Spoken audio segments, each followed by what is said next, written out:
విఘ్నవిఘ్నోపశాంతయే శాంతపావనమచింత్య వైభవం తం నరం వపుషి కుంజరం ముఖే మన్మహే కిమపి తుందిలం మహః శరణం కరవాణి శర్మదం తే చరణం వాణి చరాచరోపజీవ్యం కరుణామసృణైః కటాక్షపాతైః కురు మాం అంబకృతార్థసార్థవాహం శారదా శారదాంభోజవదనా వదనాంబుజే సర్వదా సర్వదాస్మాకం సన్నిధిః సన్నిధిం క్రియాత్ విమలపటీ కమలకుటీ పుస్తక రుద్రాక్ష శస్తహస్తపుటీ కామాక్షి పక్ష్మలాక్షి కలిత విపంచీ విభాసి వైరించి వాగర్థావివ సంపృక్తౌ వాగర్థ ప్రతిపత్తయే జగతః పితరౌ వందే పార్వతీ పరమేశ్వరౌ గురవే సర్వలోకానాం భిషజే భవరోగిణాం నిధయే సర్వవిద్యానాం దక్షిణామూర్తయే నమః నారాయణ సమారంభాం వ్యాసశంకరమధ్యమాం అస్మదాచార్యపర్యంతాం వందే గురుపరంపరాం నారాయణం నమస్కృత్య నరం చైవ నరోత్తమం దేవీం సరస్వతీం వ్యాసం తతో జయముదీరయేత్ యజ్ఞేశ అచ్యుత గోవింద మాధవ అనంత కేశవ కృష్ణ విష్ణో హృషీకేశ వాసుదేవ నమోస్తుతే శ్రీ వాసుదేవ నమోస్తుతే శివాయ గురవే నమః శివాయ గురవే నమః శివాయ గురవే నమః శ్రీమాత్రే నమః శ్రీమాత్రే నమః శ్రీమాత్రే నమః శ్రీ విష్ణురూపాయ నమః శివాయ శ్రీకృష్ణ శరణం మమ శ్రీకృష్ణ శరణం మమ శ్రీకృష్ణ శరణం మమ నమో మహద్భ్యో ఋషిభ్యో గురుభ్యో నమః. భగవత్ స్వరూపమైన సభా సదస్సుకి సవనీయ నమస్సులు సమర్పణ చేసుకుంటూ అందరం ఇప్పుడే తెలుసుకున్నాం. 25 ఏళ్లుగా బెంగళూరుకు వస్తూ ప్రవచనాలు చేస్తున్నామన్న విషయాన్ని, ఇన్నేళ్ల అనుభవాన్ని పదిలంగా జ్ఞాపకపరచుకుని ఒక అద్భుతమైనటువంటి శబ్ద చిత్రంగా మన ముందు ప్రదర్శించిన బృందానికి అంతరికి ముందు అభినందనలు. అది చూస్తున్నంతసేపు నాకు ముందు ఇవేమీ తెలియవు. ఆశ్చర్యం, సర్ప్రైజ్ అనేది అంటారే, అలాంటిది జరిగింది. ఎంత ఆశ్చర్యపరిచారంటే అస్మద్ ఆచార్యం దగ్గర కూడా నాకు ఆశ్చర్యం అనే మాట, ఆ ఆశ్చర్యాన్ని ఉండిపోయింది. ఒక ఆశ్చర్యం, ఒక ఆర్ద్రభావం రెండు కలిగించారు. షణ్ముఖ కింకరు డు అని పెట్టుకున్న ఆయన షణ్ముఖ కింకరుల్ని చాలా మంది తయారు చేశారు. షణ్ముఖ కింకరులు అంటే ఈ వ్యక్తి కింకరులని కాదు నా భావం. మన సనాతన ధర్మమే షణ్ముఖీనం. షణ్ముఖీనం అంటే బహుముఖీనం అనే మాటకి షణ్ముఖీనం అనే అర్థం ఇది. ఆ బహుముఖీనమైనటువంటి ఆర్ష సంస్కృతికి కింకరులం మనందరం కూడా. ఆ ఋషులు చెప్పినవి చెప్తూనే ఇక్కడ 25 ఏళ్ళు గడిచాం. ప్రవచనాలు ప్రారంభించి 25 ఏళ్ళు కాదు కానీ ఇంకా ఎక్కువే. బెంగళూరు నగరంలో 25 ఏళ్ళు, అనేక నగరాలు 25 ఏళ్ళు అయి ఉంటాయి. కానీ 25 ఏళ్ళని పదిలంగా హృదయంలో దాచిపెట్టుకున్నామని ప్రకటించిన బెంగళూరు వారికి ప్రత్యేకమైన అభినందన. శ్రీదేవి వేద విద్యాలయంతో ప్రారంభమైన ప్రవచనాలు ఒక 10 ఏళ్ళు కొనసాగి ఆ తర్వాత ఋషిపీఠంలో లీనమైపోయి వేదం ఋషుల దగ్గర ఎక్కడ ఉంటుందని ఋషిపీఠం సత్సంగంగా ఏర్పడి ఇప్పుడు ఇంత విస్తరించింది. ఇవాళ అందరూ నిలబడినప్పుడు తెలిసింది ఇంతమంది వచ్చారా అని నాకు. కూర్చున్నప్పుడు తెలియలేదు. ఇటువంటి విషయం సామాన్యమైనది కాదు. ఒక వ్యక్తి జీవితంలో 25 ఏళ్ళు అంటే ఒక దీర్ఘకాలం కిందే లెక్క. ఈ 25 ఏళ్ళుగా చెప్పుకున్న విషయాలు ఒక్కొక్కటి స్మరణకు తెచ్చుకుంటూ ఉంటే ఇవన్నీ ఋషులిచ్చిన విజ్ఞానం మనం చెప్పుకున్నాం. ఈ నోట పలికేది, ఈ బ్రతుకులో వినిపించేది ఋషుల మాట తప్ప ఇంకే మాట కాదు. ఆ మాటలే మనకు ఆధారం. కనుక ఈసారి విషయం ఏమిటి అంటే, సత్సంగం వాళ్ళే నిర్ణయించుకున్నది ఏంటంటే మహర్షుల గురించి వినాలనుకుంటున్నామన్నారు. మంచి అంశమే. ఇది ప్రతి ఒక్కరి కర్తవ్యం. మనం దేవతా పూజలు చేయడం ఎంత కర్తవ్యమో ఋషుల్ని నిరంతరం ఆరాధించడం అంతే కర్తవ్యం. ఆ మాటకొస్తే దేవతారాధనల కంటే ముఖ్యమైనది ఋషుల ఆరాధన.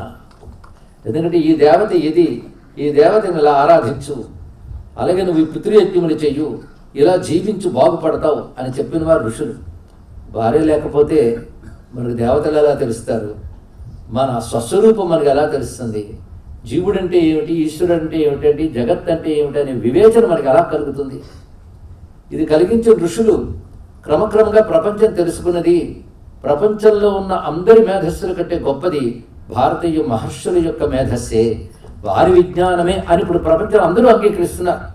ఏదో మొండితనంతో గట్టిగా పట్టుకుని వీటిని మనం గౌరవించకూడదని మనస్సుకి బాగా నచ్చజెప్పుకున్న వాళ్ళు మాత్రమే కనబడుతున్న సత్యాన్ని కూడా కాదని సనాతన ధర్మాన్ని తృణీకరిస్తారే తప్ప, కాస్త వివేకమున్న ఎవడైనా సరే సనాతన ధర్మమే సమస్త విశ్వానికి క్షేమంకరం అంటారు. నేను విశ్వం అనే శబ్దం జాగ్రత్తగా వాడాను. మానవులు నివసించేటువంటి ఈ భూగోళం లేదా ఇతర జంతువులకు మాత్రమే కాదు, సమస్త విశ్వానికి క్షేమం ఏది అంటే ఋషులు ఇచ్చిన విజ్ఞానమే. అలాంటి ఋషుల గురించి చెప్పుకోవాలంటే మనకి 7 రోజులు ఉంది.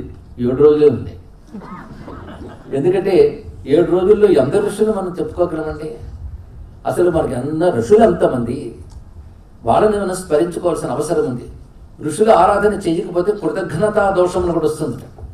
అందుకే మానవులకి 3 రుణములు తీర్చుకోవాలి అని పెద్దవాళ్ళు నిర్దేశించారు. ఒకటి దేవరుణం, రెండవది పితృరుణం, మూడవది ఋషురుణం. అంటే ఇందులో ప్రయారిటీస్ లేవు, ముందు ఇది తర్వాత ఇది అని చెప్పడానికి లేదు. 3టికి సమప్రాధాన్యమే. అందులో దేవరుణం తీర్చుకోవాలి. ఎందుకు అంటే ఈ ప్రపంచం అంతా దేవతామయం. ఒక్కొక్క శక్తి ఒక దేవతా స్వరూపమే. పంచభూతాలు మనం చూస్తున్నామంటే పంచభూతాల్లో ఒక్కొక్క దాని శక్తి ఒక్కొక్క దేవత. అంతేకాదు మన శరీరంలో ఇంద్రియాలను అధిష్ఠించిన శక్తులు కూడా దేవతలే.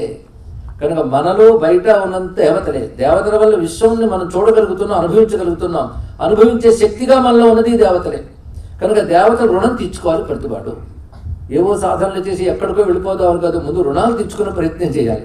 కనుక దేవతల్ని శాస్త్ర ప్రకారంగా ఆరాధించడం అనేది మొదటిదైతే, రెండవది ఈ శరీరానికి కారణమైనటువంటి పితరులు. పితరులు అంటే తల్లి తండ్రి కలిపే పితరులు. వారికి పూర్వీకులకి కూడా మనం నిరంతరం కృతజ్ఞతమై ఉండాలి కనుక పితృరుణం చెప్పారు. ఇంత విజ్ఞానం ఇచ్చే ఋషులు రుణం తీర్చుకోవడం మూడవది. మొదటి 2 రుణాలు తీర్చుకోవడం సులభమే, కానీ వీళ్ళు రుణం తీర్చుకోవడం మహా కష్టం అండి.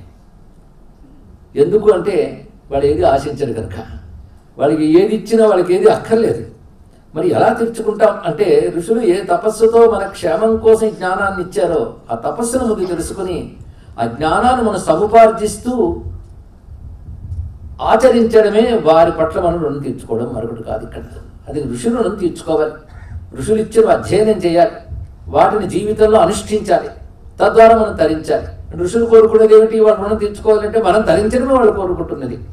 అందుకే ఋషుల రుణం మనం తీర్చుకోవాల్సిన బాధ్యత చాలా ప్రధానమైనది. ఇది 3వ రుణంగా మనం చెప్పినప్పటికీ, 3వది అంటే అన్నిటికంటే ముఖ్యమైనది నేను చెప్పినప్పుడే 2 మీద దాన్ని చెప్పారు. అందుకు అటువంటి ఋషుల రుణం తీర్చుకోవడం కోసమనే మనం ఎన్నాళ్ళు ఋషులు ఇచ్చిన జ్ఞానాన్ని చెప్పుకుంటున్నాం, వింటూ ఉన్నాం, గుర్తున్నంత మేరకు చేస్తూ ఉన్నాం. ఇవాళ మనం చేసుకుంటున్నది అసలు ముఖ్యమైనటువంటి కార్యక్రమం. ఆ ఋషుల గురించి తెలుసుకోబోతున్నాం. అయితే ఋషుల గురించి చెప్పాలి అంటే ప్రసిద్ధి చెందిన ఋషులే చాలామంది ఉన్నారు. ప్రసిద్ధి అంటే మనకు బాగా తెలిసి, అందుకే ఋషుల్లో వీరు గొప్పవారు, వారు తక్కువ వారని ఆ ప్రసిద్ధి శబ్దంతో వాడట్లేదు. ఇక్కడ గొప్ప గొప్ప మహర్షులు ఉన్నారు. వాళ్ళందరి గురించి చెప్పాలంటే ఎంత సరిపోతుంది? అసలు ఋషులు అనే అంశం ఏమిటి, వీళ్ళ గురించి ఎక్కడ ప్రస్తావన వచ్చింది, ఇది ఆలోచిస్తే మన సంస్కృతికి పేరేమిటి అని అడిగితే ఏం చెప్పగలమండి? ఇప్పుడైతే హిందూ మతం అని అంటున్నాం, కానీ దీనికి సనాతన ధర్మం అనే పేరు ఉంది అనేది ఈ మధ్య బాగా తెలుస్తుంది. ఎందుకంటే శత్రువర్గాలు బాగా వాడుతున్నారు ఈ శబ్దాన్ని. అంటే వాళ్ళకు కూడా ఏమంటున్నారంటే ఎప్పుడు ఉదయించే సూర్యుని రేపటి నుంచి లేకుండా చేస్తా ఉన్నాయి, ఎంత అజ్ఞానంగా ఉంటుందో. సనాతనం అంటేనే శాశ్వతం, శాశ్వతాన్ని లేకుండా చేస్తా అనేవాడికి వీడు బతుక్కి ఠికాణా లేదు, వీడు పదవికి ఠికాణా లేదు, రెండు కంటి ముందే కనబడుతున్నాయి. వాడు శాశ్వతమైన ధర్మాన్ని తొలగిస్తానంట. అదంత హాస్యాస్పదం. వింటున్న సహించగలిగే సంస్కారం ఉన్నటువంటి సనాతన ధర్మీయుల్ని అభినందించాలో, వీళ్ళకి ఇంకా స్పందన రాదా అని బాధపడాలో తెలియట్లేదు. కానీ మొత్తానికి సనాతన ధర్మానికి మరొక పేరు ఏంటంటే ఆర్ష ధర్మం. ఇది ప్రధాన శబ్దం అండి.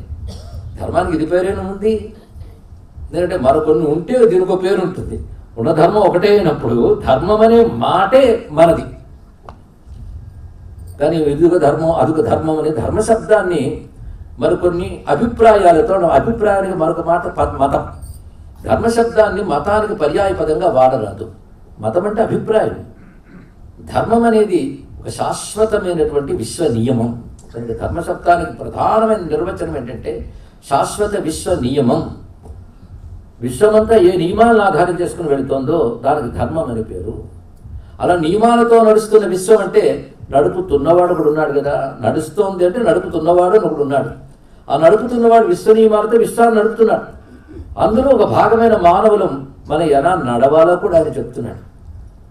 అది మనకు సంబంధించిన ధర్మం. కానీ ఇదంతా కలిపి విశ్వ నియమాల్లో భాగమే మానవ ధర్మం కూడా. కానీ విశ్వ నియమములే ధర్మములు. అతో ధర్మాన్ని ధారయన్ అంటూ విష్ణు సూక్తముల్లో మనకు చెప్పబడుతుంది. వేదమాతే చెప్తుంది. ఈ ధర్మములన్నీ పట్టి నడిపేవాడెవడో ఆయన మన నారాయణుడు, విష్ణువు అంటున్నాం. ఇక్కడ ధర్మమైన స్వరూపము, ధర్మ నియామకుడు ఆయనే, ధర్మస్వరూపము ఆయనే.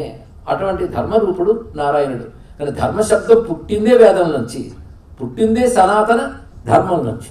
ఇప్పుడు అనాలని పేరు మన సనాతన ధర్మం, ఈ ధర్మం అంటున్నాం. కానీ ధర్మం అనే శబ్దం ఒక్కటే, అదే వేదాన్ని ఆధారం చేసుకుని ఉన్నటువంటిది. కనుక వేదాన్ని విశ్వసిస్తూ వేదము ద్వారా వచ్చిన పురాణేతిహాసాల్ని గౌరవిస్తూ వాటిలో చెప్పిన విషయాలను పాటించే వారందరికీ ధార్మికులని పేరు. ఏ ధార్మికులు? ధార్మికులు. ధర్మం అనేది ఒకటైనప్పుడు ఇంకే ధర్మం అని చెప్తారు? ఇది ధార్మికులు, మనది ధర్మమే. ఇది అప్పటి నుంచో ఉంటుంది కనుక సనాతనం అని కలిపం. ఎవరి విశేషణాలని చెప్పాలి. ధర్మం ఒక్కటే. ఇది ధర్మం మనకు తెలిసే దేని వల్ల అంటే ఒక వ్యక్తి వల్ల మనకు తెలియలేదు, ఒక పుస్తకం వల్ల మనకు తెలియలేదు. ఇది ఋషులు తపశ్శక్తితో తెలుసుకుని, ఋషులు అనగానే బహువచనం వాడు, అలాంటి ఋషులందరూ తపశ్శక్తితో తెలుసుకుని ఈ శాశ్వతమైన ధర్మాలని మనకు అందించారు. కనుక మన ధర్మానికి ఋషులకు వల్ల వచ్చింది కనుక ఈ ధర్మానికి మరొక పేరు ఆర్ష ధర్మం. ఇప్పుడు ఈ పదానికి నిర్వచనం చెప్పగలిగే స్థితిలో మన ధర్మంలో ఉన్నారా అని పెద్ద ప్రశ్న. కనుక ఆర్ష ధర్మం, ధర్మానికి పేరే ఆర్ష ధర్మం. అంటే ఋషులు ప్రసాదించినటువంటి ధర్మం. ఇది ఋషులకు చెందిన ధర్మం, ఋషుల వల్ల మనకి లభించిన ధర్మము. కనుక ఆర్ష ధర్మం, సనాతన ధర్మం, ఇదే ధర్మానికి పేర్లు అన్నీ కూడా. ఋషులంటే ఎవరు? ఎంతమంది ఉన్నారు? ఈ ఋషులు మనకి ఎలా ఇచ్చారు అంటే ఎప్పుడైనా ధర్మానికి ఆధారం వేదమే. వేదోఖిల ధర్మమూలం అని మనం చదువుతున్నాం. సర్వధర్మములకు మూలము వేదమే. మరి పురాణములు, ఇతిహాసాలు, స్మృతులు చాలా మనకు ఉన్నాయి కదా. అంటే అవన్నీ వేదము నుంచి వచ్చినవే. వేదాన్ని మన జీవితాల్లోకి చేరువ చేయడానికి వచ్చినవి కనుక అవి కూడా వేద స్వరూపంలే. ఇవన్నీ కలిపినవి మనం వేదం అంటాం. కనుక వేదములకు అంగ ఉపాంగములుగా ఉన్నటువంటివే ఈ పురాణాదులు మొత్తం కూడా కలిపి మనం వేద ధర్మం అని వ్యవహరిస్తాం. ఇందులో దేని గురించి మాట్లాడినా వేదం గురించి మాట్లాడండి. అదే వేదం మీద ఉపన్యాసం ఎక్కర్లే. రామాయణం గురించి చెప్తే వేదం గురించి చెప్పినట్లే, భారతం గురించి చెప్తే వేదం గురించి చెప్పినట్లే, భాగవతం చెప్తే వేదమే, పురాణాలు చెప్తే వేదమే, మహర్షులు అందించిన స్తోత్రాలు చెప్తే వేదమే. కనుక మనం ఏది చెప్పినా వేదమే తెలుసుకోవాలి. అంతేగాని వీటి నుంచి వేదం అనే అదొక పుస్తకం అనుకుని వేరు చేసే ప్రయత్నిస్తే వాడు కలిపురుషుడు. అంతే. కలిపి చూడలేని వాడే కలిపురుషుడు. ఈ నిర్వచనం గుర్తుపెట్టుకున్నాడు. ఇది వ్యుత్పత్తి బట్టి నేను చెప్పట్లేదు, అర్థం చేసుకోవడం బట్టి చెప్తున్నాను. కలిసి బ్రతకనివ్వనివాడు, కలిపి చూడలేని వాడే కలిపురుషుడు. పరంపరాగతంగా ఇది మన ధర్మమని చెప్తున్నాను. పైగా పురాణేతిహాసములు వేదము కలిపి మన విద్యలోని వేదములలోనే చెప్పారు. అది గొప్ప విషయం. చాందోగ్యోపనిషత్తులో అది వేదము సామవేదానికి సంబంధించిన ఉపనిషత్తు. అక్కడ నారదుల వారు సనత్కుమారుల వారితో చెప్తూ ఏ విద్యలు అధ్యయనం చేశారన్నప్పుడు పురాణ ఇతిహాసములు కూడా ఆయన ప్రస్తావన చేశారు. వేదముల యందు ఉన్నది పురాణ శబ్దం కూడా. ఇవన్నీ కలిపి ఒకటిగా చూడాలనేది మనం గ్రహించవలసిన అంశం. అయితే ఈ ఋషుల విజ్ఞానం ఏదో 4-5 వాక్యాలు వినేసి 40-50 వాక్యాలు మాట్లాడేవాళ్ళు కనబడుతుంటారు మనకి. అంటే వాళ్ళు అధ్యయనం చేసేది తక్కువ, అరిచేది ఎక్కువ. అధ్యయనం చేస్తున్న కొద్దీ ఏమనిపిస్తుందంటే ఇంకా మనం మాట్లాడుకోవడం మంచిది అనిపిస్తుందండి. అంత లోతు ఉంటుంది వాటిలో. ఇంత లోతైన వాటి గురించి పైపైన ఏం మాట్లాడతాం? అంత లోతు చెప్తే గ్రహించగలిగే వారు ఉన్నారా అనే భావం కూడా అధ్యయనం చేసేవాడికి అనిపిస్తూ ఉంటుంది. అంత లోతైన అంశం. అసలు ఋషుల యొక్క ఆలోచన విధానం అర్థం కావడమే కష్టం. ఇది మళ్ళా ఆలోచిస్తే ఋషి ఎలా అవుతాడు? ఋషి ఆలోచన మళ్ళాంటి వాడికి ఎలా అర్థమవుతుంది? రెండూ ఉన్నది కదా. ఆలోచన మానవుడు సాధారణ ఆలోచన స్థాయిలో ఋషుల ఆలోచన అర్థం చేసుకోలేడు. ఇది బాగా తెలుసుకోవాల్సిన అంశం ఇక్కడ. ఏమీ తెలియ కూని రాగాలు తీసేవాడు ఒక సంగీతంలో పండిపోయిన మహానుభావుడు గానం చేస్తుంటే అందులో లోతుపాతలు తెలుసుకోగలడా? ఏదో శ్రవణపేయంగా ఉందని తలూపచ్చు కానీ అందులోని స్వారస్యాలు గ్రహించగలడా? ఒక విద్యలోనే మనం దాని యొక్క పరిపూర్ణ స్థితి చెందిన వాడిని దాని ఆరంభ స్థితిలో ఉన్నవాడికి అంత తేడా చూస్తున్నామే మామూలు లౌకిక విద్యల్లో. అలాంటిది ఈ ఆర్ష విద్యలు లోతు అంత తేలిక. చిత్రం ఏంటంటే ఎంత గ్రహించగలిగితే అంతకే తరింపజేయగలిగిన శక్తి ఆర్షధర్మంలో ఉంది కనుక మనం తెలుసుకునే ప్రయత్నం చేస్తున్నాం. అయితే ఇక్కడ ముందుగా ఋషులంటే ఏమిటని శబ్దాన్ని తెలుసుకోవాలి. మనకు ఒక మాట లోకంలో ప్రతీతి, బాగా గడ్డం పెడితే వాడు ఋషి అంటూ ఉంటారు. నేను చూసాను అన్నట్టు వాడిని, ఈ ఋషి వంటి వాడండి అన్నారు. ఏమిటా ఋషి లక్షణం వెతికితే గడ్డం బాగుంది. అసలు ఋషి లక్షణం గడ్డం పెరగడమా? ఇంకా మనకు కొన్ని పదాలు ఉన్నాయి మన సంస్కృతిలో, వద్దన్నా మనకు వినబడుతూ ఉంటాయి. తపస్వి, ముని, యోగి, సిద్ధపురుషుడు, ఇలా వింటూ ఉంటారు మీరు. ఋషి ఏ కేటగిరీలోకి వస్తాడు అని ప్రశ్న. తపస్సులు చాలామంది ఉంటారు. తపస్సు అంటే శాస్త్రం చెప్పిన ఒక నియమాన్ని తప్పకుండా కఠోరమైన దీక్షతో పాటిస్తూ ఉంటే దానివల్ల ఒక శక్తి వాళ్ళు ఉత్పన్నమవుతుంది. ఆ కఠోరంగా పాటించడం తపస్సు అయితే ఆ శక్తిని తనలో నింపుకొని దాన్ని ప్రసరింపజేసేవాడు తపస్విగా మనం దర్శిస్తూ ఉన్నాం. ఇక ముని, ముని శబ్దానికి చాలా అర్థం చెప్పారు. మననశీలత్వాత్ అని ఒక అర్థము. అదేవిధంగా మౌనం చేతి ముని అవుతాడు. మౌనం అనే మాటకి జ్ఞానం అని అర్థం. నోరు మూసి కూర్చోకూడదు. అలా కూర్చుంటే మగవాళ్ళు కూడా జ్ఞానులు అయిపోతుంటారు. ఇక్కడ మౌనం అనే శబ్దానికి జ్ఞానం అనే అర్థం. ఇక్కడ సంపూర్ణ జ్ఞానానుభవం పేరు మౌనం. ఇది శాస్త్రం ఇచ్చే నిర్వచనం. ఇక్కడ మౌనులు అంటే పరిపూర్ణమైన బ్రహ్మజ్ఞానంతో ప్రకాశించేవారు, వాళ్ళు మౌనులు అంటారు. అంతేకాదు మనోవికారములన్నీ అణగిపోయిన వారు మౌనులు. మనోవికారములు అంటే అప్పుడు బుద్ధిగా కూర్చుంటే కానీ లోపల ఒక కామమో, క్రోధమో, అహంకారమో తలెత్తుతూనే ఉంటాయి. మనోవికారాలు అవన్నీ అణగిపోయిన వారంటే అలలు లేని సముద్రంలా ఉండేవారు ఎవరో వాళ్ళని మనం మౌనులు అంటున్నాం. ఇప్పుడు ఎన్ని శబ్దాలు వస్తున్నాయి? మౌని లేదా ముని, తపస్వి, యోగి. యోగములు అనేక ఉన్నాయి. హఠయోగం, రాజయోగం, మంత్రయోగం, లయయోగం అని చెప్పబడితే యోగములు చాలా ఉన్నాయి.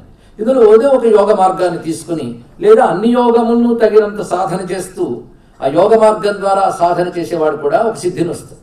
దీని గురించి మనకు పతంజలి యోగ శాస్త్రాల్లో రాజయోగ విషయం చెప్పాడు.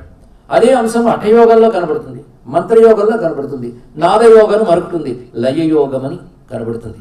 ఇన్నున్నాయో యోగములు. ఏదో యోగా అంటే రెండే మాకు తెలుసు, మ్యాటు సీటు. యోగా మ్యాటు, దాని సీటు, కాసేపు ప్రాణాయామం, దాని తర్వాత 2 ఆసన ప్రాణాయామాల గురించి అదే యోగం అనుకుంటున్నాం. కానీ ఇది అనంతమైన యోగ శాస్త్రంలో బిందుప్రాయమైన ఎన్ని ఉన్నాయి చూడండి. హఠయోగ, లయయోగ, నాదయోగములు ఎన్ని కూడా. మంత్రయోగం ఒక్కొక్కరు ఒక్కొక్క మార్గంలో మంత్రయోగంలో వెళ్ళిన వాళ్ళు ఎంత ఉత్కృష్ట స్థితికి వెళతారో మనం చూస్తుంటాం. వీళ్ళు యోగులు. వీళ్ళకి కొన్ని అద్భుతమైన లక్షణాలు ఉంటాయి. ఎప్పుడైనా సాధన ఒకానొక శక్తిని ఇస్తుంది ఎవరికైనా సరే. అంతే కదా, రోజు వ్యాయామం చేసేవాడికి ఆరోగ్యం బాగుండట్లే. ఇప్పుడు చెప్పిన యోగ సాధన చేసిన వాడికి కూడా ఈ యోగంలో దేన్నైనా ఒక యోగం పట్టుకుంటే మిగిలిన యోగంలో సహకారం అవుతూ ఉంటాయి.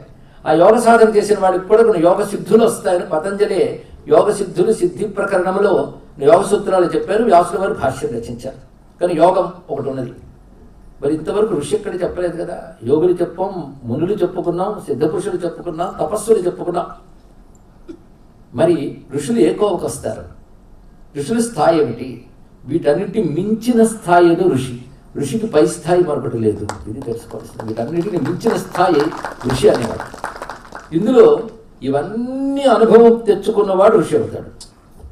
అంటే ఇవన్నీ పండిపోయిన తర్వాత అతడు ఒక అతీంద్రియ ప్రజ్ఞ వికసిస్తుంది. ఆ వికసించిన అతీంద్రియ ప్రజ్ఞకి ఒక శాశ్వత సత్యం సాక్షాత్కరిస్తుంది. అలా సాక్షాత్కరింపజేసుకున్న మహానుభావుని మనం ఋషి అంటున్నాం. ఇది ఋషి శబ్దం గురించి అర్థం చేసుకోవాల్సింది. కానీ మిగిలిన వాడు తక్కువని కాదు, కానీ ఋషి ఎక్కువని చెప్పడమే దీని యొక్క ప్రాధాన్యం. అయితే మిగిలిన వాడు యోగం ద్వారా వాడు తరించుకోవచ్చు, మోక్షం పొందవచ్చు. అలాగే బ్రహ్మజ్ఞానం ద్వారా మోక్షం పొందుతారు. అతని వల్ల ప్రభావితులైన వాళ్ళు పొందుతారు. కానీ వాళ్ళకి ఇది యోగ మార్గము, ఇది జ్ఞాన మార్గము, ఇది తపో మార్గము అని చెప్పినటువంటి వారు ఋషులు. ఈ మార్గములన్నీ కూడా ఋషి తపస్సుతో దర్శించి అందించినవే మనందరం అందుకుంటున్నాం. అలాంటి ఋషులు ఎందరెందరో ఉన్నారు. ఇప్పుడు వేదమునందు ఋషులు, ఇవి వేదం చదివే వాళ్ళు రీసెర్చ్ చేసుకోవచ్చు ఎంతమంది ఋషులు ఉన్నారు. ఒక వేదము 4 వేదాలు అధ్యయనం చేసిన వాళ్ళు దొరకడమే కష్టం, దొరికిన అర్థం తెలుసుకుని చేసేవాళ్ళు ఇంకా కష్టం. ఆ రెండూ ఉంటే వాళ్ళు వేదంలో చెప్పిన ఋషులందరి పేర్లు తీసుకురావచ్చు. అవే పేర్లు రాస్తేనే పుస్తకం అవుతుందండి. రెండవది రామాయణంలో ఋషులు, మనకు అందుబాటులో ఉన్న గ్రంథాలు కదా. భారతంలో ఋషులు, ఇలా మీరు పురాణాల్లో ఋషులు వెతకండి. ఎంత ఋషుల పేర్లు ఉన్నాయో ఆ పేర్లు తీసుకుంటే ఇందులో పురాణాదుల్లో చెప్పబడిన ఋషులందరూ వేదములు ఎందుకు చెప్పిన ఋషులే కనబడుతుంటారు ఇక్కడ. ఆ పురాణాల్లో, భారతంలో, రామాయణంలో ఋషులు వచ్చి నడిపేటువంటి పద్ధతి చూస్తూ ఉంటే వేదముల్లో ఋషులే అందరూ పాత్రలుగా మనకు కనబడుతూ ఉన్నప్పుడు రామాయణ భారతంలో చెప్పబడే జ్ఞానమంతా ఏది? వేదములందు ఋషులు ఏది దర్శించి చెప్పారో అవే కనబడుతున్నాయి కదా. కనుక ఋషుల గురించి ఆలోచిస్తే మా రామచంద్రమూర్తి కూడా ఋషుల మార్గంలోనే నడిచాడు. రాముడు పరమాత్మగా ఋషులకు వేద జ్ఞానముగా సాక్షాత్కరించిన వాడు రాముడు. అసలు నిజానికి రాముడు అంటే నారాయణుడు, నారాయణుడు అంటే పరమాత్మ. ఆయన ఎవడు? వేదో వేద విధ వియంగో వేదాంగో వేదవిత్ కవి అన్నారు ఇక్కడ. ఆయనే వేదస్వరూపుడు. ఆ వేద మంత్రములనే సత్యములు దర్శింపజేసుకున్నవారు ఋషులు. ఏ పరమాత్మ ధర్మముగా వేదముగా ఋషులకు సాక్షాత్కరించి తద్వారా జ్ఞానాన్ని వ్యాపింపజేశాడు, ఆ పరమాత్మ అవతరించి భూమి మీద వెళ్ళినప్పుడు ఆ ఋషులు చెప్పినట్టే నడిచాడు. మొత్తం పరిశీలించండి ఇక్కడ. ఒకసారి రామాయణంలోకి వెళితే ఆడుకుంటూ అమాయకంగా ఉన్నటువంటి రాముడు అలా ఇంట్లో ఉంటే ఏం లాభం అని కదిలించిన వాడు ఋషి. ఎవరు? విశ్వామిత్రుడు గారు. అక్కడి నుంచి ఆయన కదలిక మొత్తం చూడండి, ఋషులే నడుపుతూ ఉంటారు. ప్రతిదీ కూడా ఎటు వెళ్ళాలన్నా వాళ్ళే తిప్పుతూ ఉంటారు. ఇక్కడ మొత్తం కథ అంతా అలాగే నడుస్తూ ఉంటుంది. మనకి చిట్ట చివరికి అగస్త్య మహర్షి వరకు మనకు అదే గోచరిస్తుంటుంది. ఇంకా చిట్ట చివరికి దూర్వాస మహర్షి వరకు కూడా మొత్తం ఋషులు నడిపిన కథే రామాయణం. అంతేకాదు, అది సంకేతంగా విశ్వామిత్రుడి నోట 2 పర్యాయాలు అనిపిస్తాడు వాల్మీకి. ఏష పంథామయోద్దిష్ట, ఇది నేను ఉద్దేశించిన మార్గము. అదేమిటంటే ఏన గతాహ మహర్షయ, దేని ద్వారా ఋషులు వెళ్ళారో ఆ మార్గం. ఎటు వెళ్ళాలని అడిగట్టు రాముడు. ఇదిగో మనం ఇప్పుడు ఈ మార్గంలో వెళ్ళాలి, ఈ మార్గం ఋషులు వెళ్ళిన మార్గం అన్నాడు. అక్కడేదో అడవుల్లో చూపించే తోవ కాదు అది, నువ్వు వెళ్ళవలసిన మార్గం ఋషులు నడిచిన మార్గం అని విశ్వామిత్రుల వారు చెప్తారు. అక్కడి నుంచి మీరు పరిశీలించండి, ఎక్కడ పన్నసాలు కట్టుకోవాలంటే ఋషిని అడుగుతాడు ఆయన. ఇక్కడి నుంచి అక్కడికి వెళ్ళాలంటే ఎలా వెళ్ళాలో ఋషిని అడుగుతాడు. అంటే దాని వెళ్ళి ఇంకెవరిని అడగట్లేదు. అంటే ప్రతి కదలిక ఋషులు నిర్దేశించిన ప్రకారంగా వెళ్తున్నారు. కానీ రాముడి యొక్క త్రోవ ఎలా ఉంది? త్రోవకు మరొక మాట అయనం. రాముడి యొక్క అయనం ఎలా ఉన్నది అంటే ఋషులు వెళ్ళిన మార్గమే రాముని అయనం, కలిపితే రామాయణం. కనుక రామాయణం అంటే ఏంటి? ఋషులు వెళ్ళిన మార్గం అవుతుంది. ఇక భారతంలోన చెప్తే 60 రోజులు అవుతుంది. కనుక మహాభారతం అంతా ఋషులదే మొదటి నుండి చివరి వరకు ఋషులు అడుగడుగునా రాసినవాడు మహర్షి. అక్కడో మహర్షి, ఇక్కడో మహర్షి, వాల్మీకి, వ్యాసుడు. ఇలాంటి మహాత్ములు అవతార పురుషులు నడిచిన మార్గము ఋషి మార్గమే. ఋషి మార్గంలో క్షుణ్ణంగా నడిచిన వాడినే మనం మహాత్ములు ఉంటున్నాం. అంతేగాని ఎంత గొప్పగా అవతరించి భూమి మీద తిరిగినా, గొప్ప సిద్ధపురుషుడైనా ఋషుల మార్గం తప్పితే నువ్వు గొప్పవాడిని దండం పెడతాం కానీ నేను అనుసరించమని చెప్తాం. అలా వచ్చిన అవతారాలను కూడా పక్కన పెట్టిన సందర్భాలు ఉన్నాయి మనకి. మనం రామకృష్ణుని ఎందుకు గౌరవిస్తున్నాం అంటే ఋషి మార్గానుసారంగా వెళ్ళారు కనుక, ఋషి మార్గాన్ని ప్రతిష్ఠ చేసి చూపించారు కనుక. ఇది గ్రహించగలిగితే భగవంతుడికి కూడా ఋషులంటే ఎంత ప్రీతితో చూడండి. ఇప్పుడు దేవతలు ఋషులు, ఇంతవరకు భగవంతుడు పరమాత్మ అన్నాం, ఇక దేవతలు ఋషుల్లో గొప్పవారు ఎవరంటే ఇంకేం చెప్పుకోని ఋషులు గొప్పవారు అంతేనండి. నేను ప్రవచనం చెప్తే అది గొప్ప చెప్తాడు. ఋషులు గారు ఋషులు గొప్ప అని చెప్పేస్తున్నాం. కాదండి, దేవతలు కూడా మన్వంతరాల్లో మారుతూ ఉంటారు. ఇప్పుడు ఇంద్రుడు మళ్ళీ మన్వంతరంలో వేరేవాడు అవుతాడు. దేవతలు మారుతూ ఉంటారు మన్వంతరాల్లో కూడా. ఆ పదవి పేరు మారదు. ఇవాళ ఒకడు ఇంద్రుడు అయితే మరో మన్వంతరంలో మరొకడు ఇంద్రుడు అవుతాడు. ఇంద్ర అనే పదం అలా వస్తూనే ఉంటుంది. ఇవాళ ఒకడు ప్రైమ్ మినిస్టర్ అయితే మళ్ళీ ఎందుకు ఇంకోటి ప్రైమ్ మినిస్టర్ కదా. ఆ ప్రైమ్ మినిస్టర్షిప్ ఎలా ఉంటుందో ఇంద్ర, అగ్ని ఇత్యాదులు అలాగే ఉంటాయి. కానీ ఋషులు మారరు. అది గొప్ప విషయం ఇక్కడ. ఆ ఋషులు కల్పాంతం వరకు ఉన్న ఋషులు ఉంటారు. మళ్ళీ కల్పారంభంలో మళ్ళీ వచ్చి ఆ ఋషులే ప్రకటింపబడుతూ ఉంటారు. అలాంటి ఋషులు చాలామంది ఉన్నారు. అందరూ అలా కాకపోయినా చాలామంది మహర్షులు అలా ఉన్నారు. అందుకే ఏ దేవత ఎవరో వాళ్ళకి తెలుసు. ఏ మన్వంతరంలో ఎవడు ఏ దేవత అవుతాడో కూడా రాసి పెట్టేశారు వాడు. ఇక్కడ చెప్పండి, అటువంటి వారు ఇంద్రుడు ఎంతమంది ఏ ఏ మన్వంతరాల్లో ఉంటారో కూడా చెప్పగలిగారు. అంటే ఋషుల విజ్ఞానం దేశము కాలము ఎల్లలు దాటిపోయినటువంటి విజ్ఞానం అనేది. అలాంటి ఋషుల యొక్క చరిత్ర అంటే ఏ రోజు ఏ ఋషి చరిత్ర చెప్తారా అని మీకు నాకు కూడా ఉత్సాహం ఉంటుంది. మీకు నాకు అంటే చెప్పే వరకు నాకు కొత్తే కదా. అంటే ఇవాళ వ్యాసుడు అయిపోయింది, రేపు వాల్మీకి అయిపోయింది, రేపు ఎల్లుండి వశిష్ఠుడు, 7 రోజులు ఎన్ని కవర్ చేస్తాం. అలా చెప్తామా? చూద్దాం ఎలా చెప్తామా. కనుక ఋషులు అంటే ఏమిటో పదానికి ఇప్పుడు అర్థం చేసుకునే ప్రయత్నం చేద్దాం. ఇందాక ఇప్పుడు ఒకటి తెలిసిపోయింది మనకి, గడ్డం పెంచిన వాళ్ళందరూ ఋషులు కారండి. అది స్పష్టమైపోయింది కనుక ముందు ఏది కాదో చెప్పుకున్నాం. ఋషి, ముని, యోగి, తపస్వి ఈ కేటగిరీల్లో ఇమడ్డు కానీ ఇవన్నీ ఋషులు ఇముడుతాయని మరొక విషయం చెప్పుకున్నాం ఇక్కడ. అలాంటి ఋషి శబ్దానికి అర్థం తెలుసుకోవాలంటే వేదమే మళ్ళీ ఆధారం.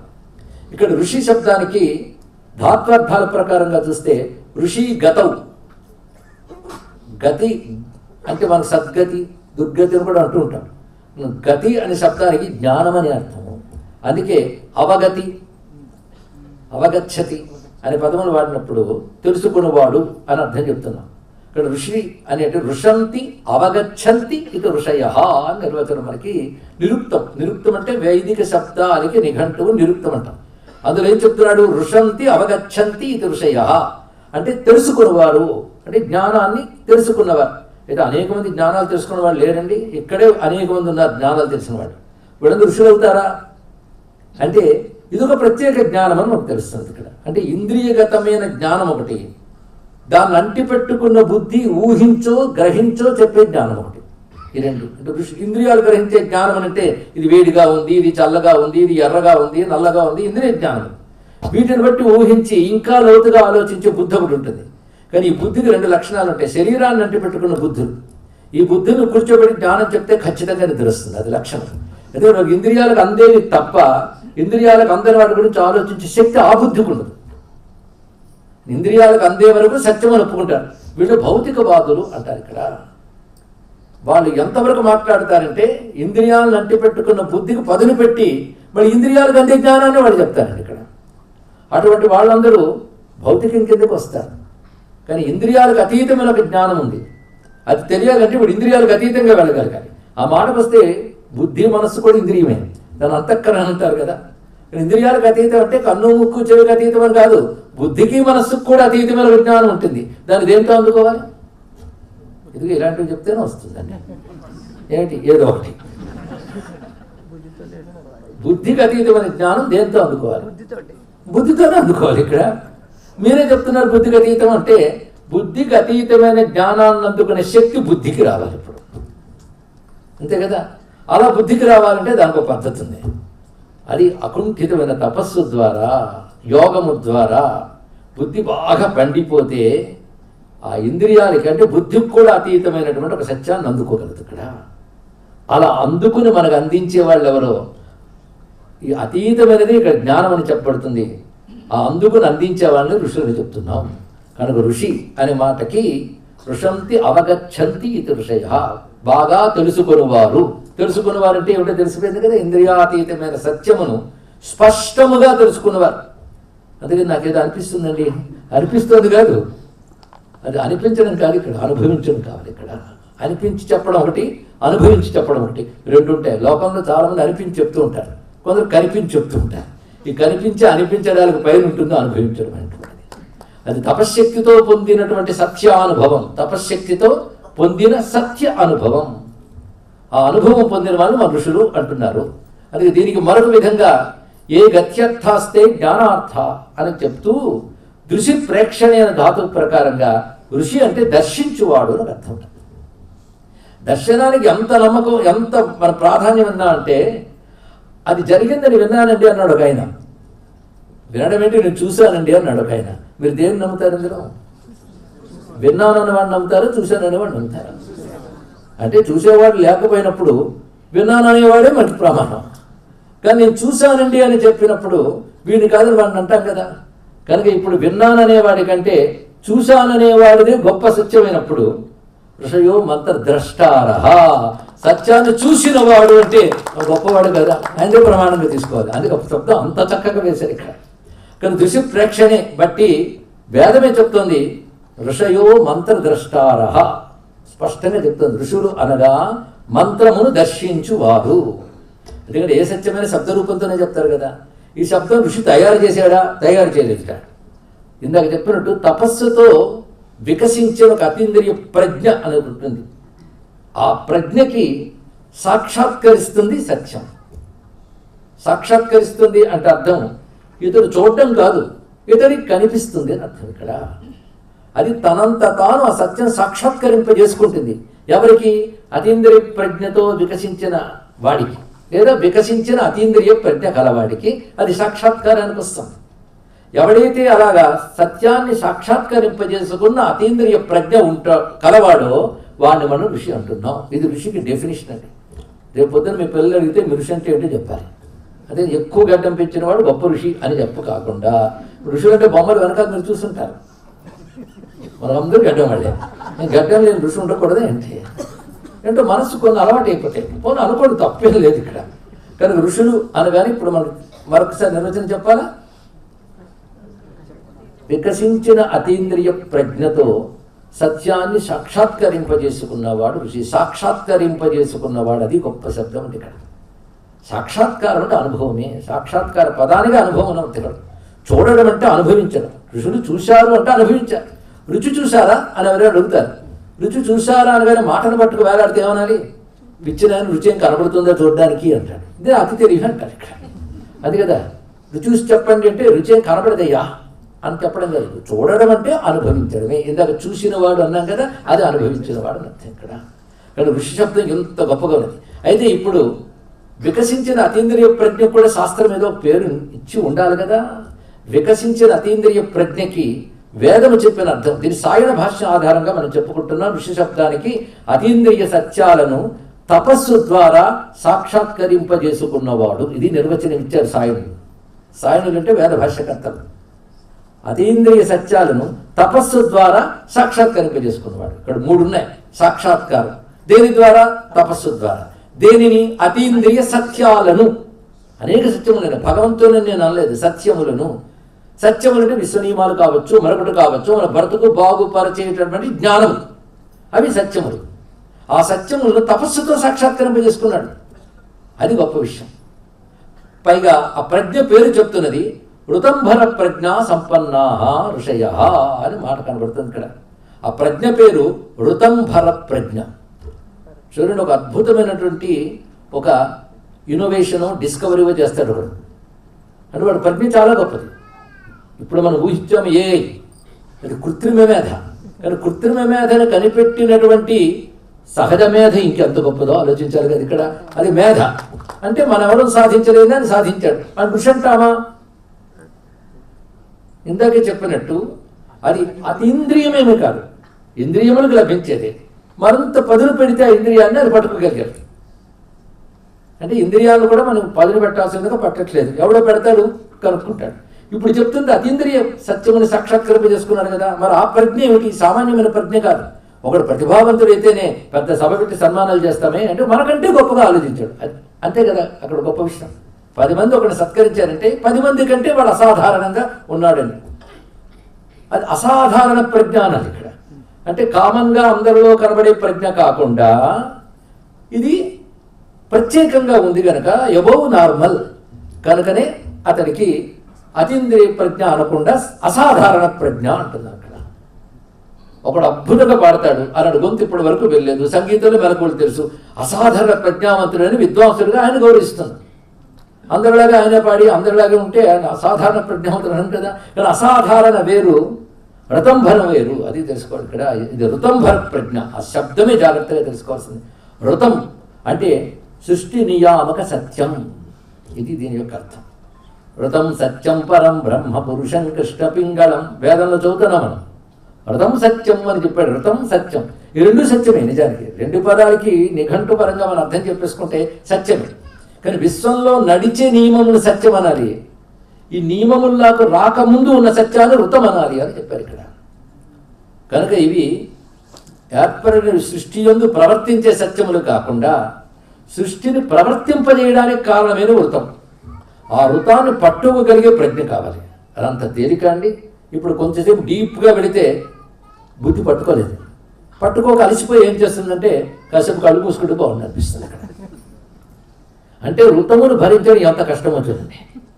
ఒక మ్యాథ్స్ క్లాస్ చెప్తేనే అర్థం కాకపోతే చాలా బాధగా అనిపిస్తుంది. క్లాసును తప్పను, కానీ వేదాంత ఉపన్యాసాన్ని మాత్రం ఏముంది రెండు బోర్ అంటే అక్కడ మాత్రం అను. ఎందుకంటే మనకు అవసరం చదువు.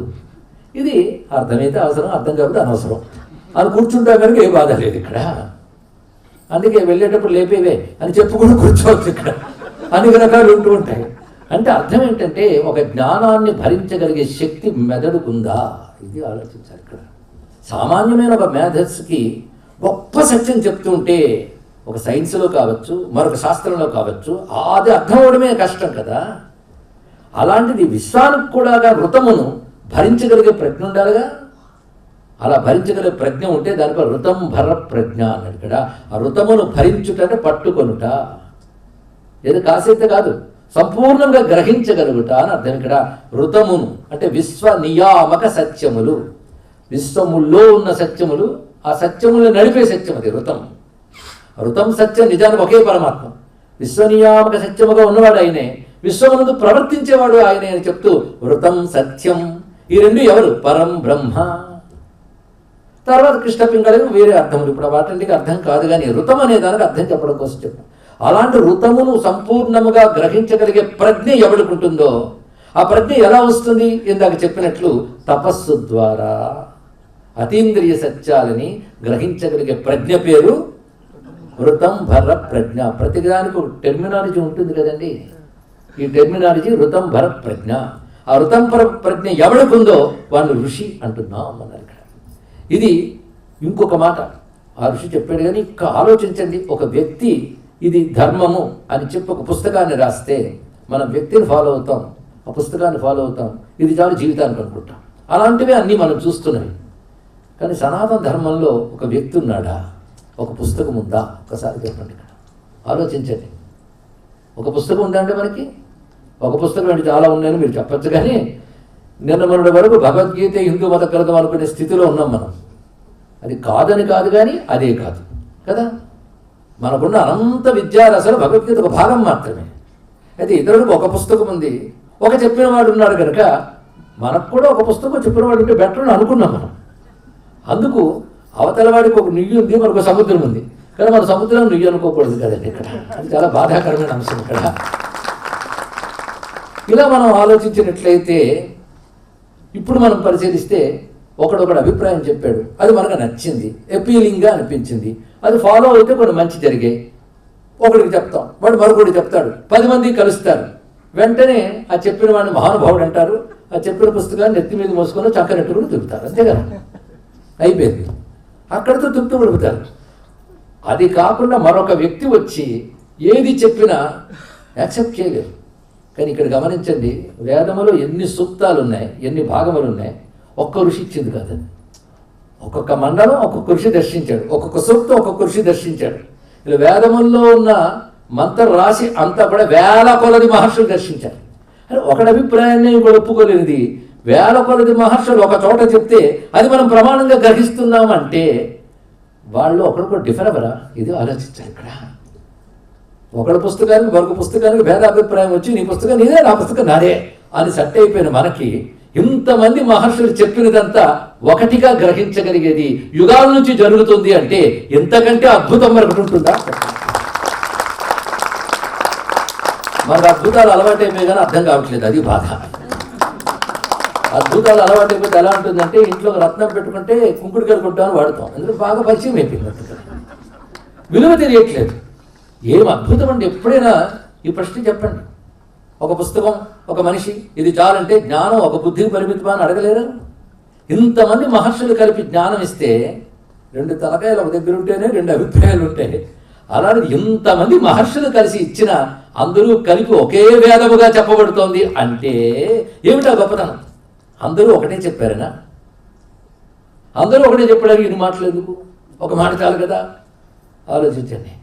ఎవరు చెప్పింది వారిదే, దేని ప్రత్యేకత దానిదే, కానీ ఒకదానికొకటి విరుద్ధము కావు. అది దీనిలో ఉన్న పైగా అది ఇది కలిపితే పరిపూర్ణం అవుతుంది మొత్తం. కనుక ఇవన్నీ కలిపి పరిపూర్ణత మనకిస్తుంది. ఒక్కొక్క దానిలో ఒక్కొక్క అద్భుతం కనబడుతుంది.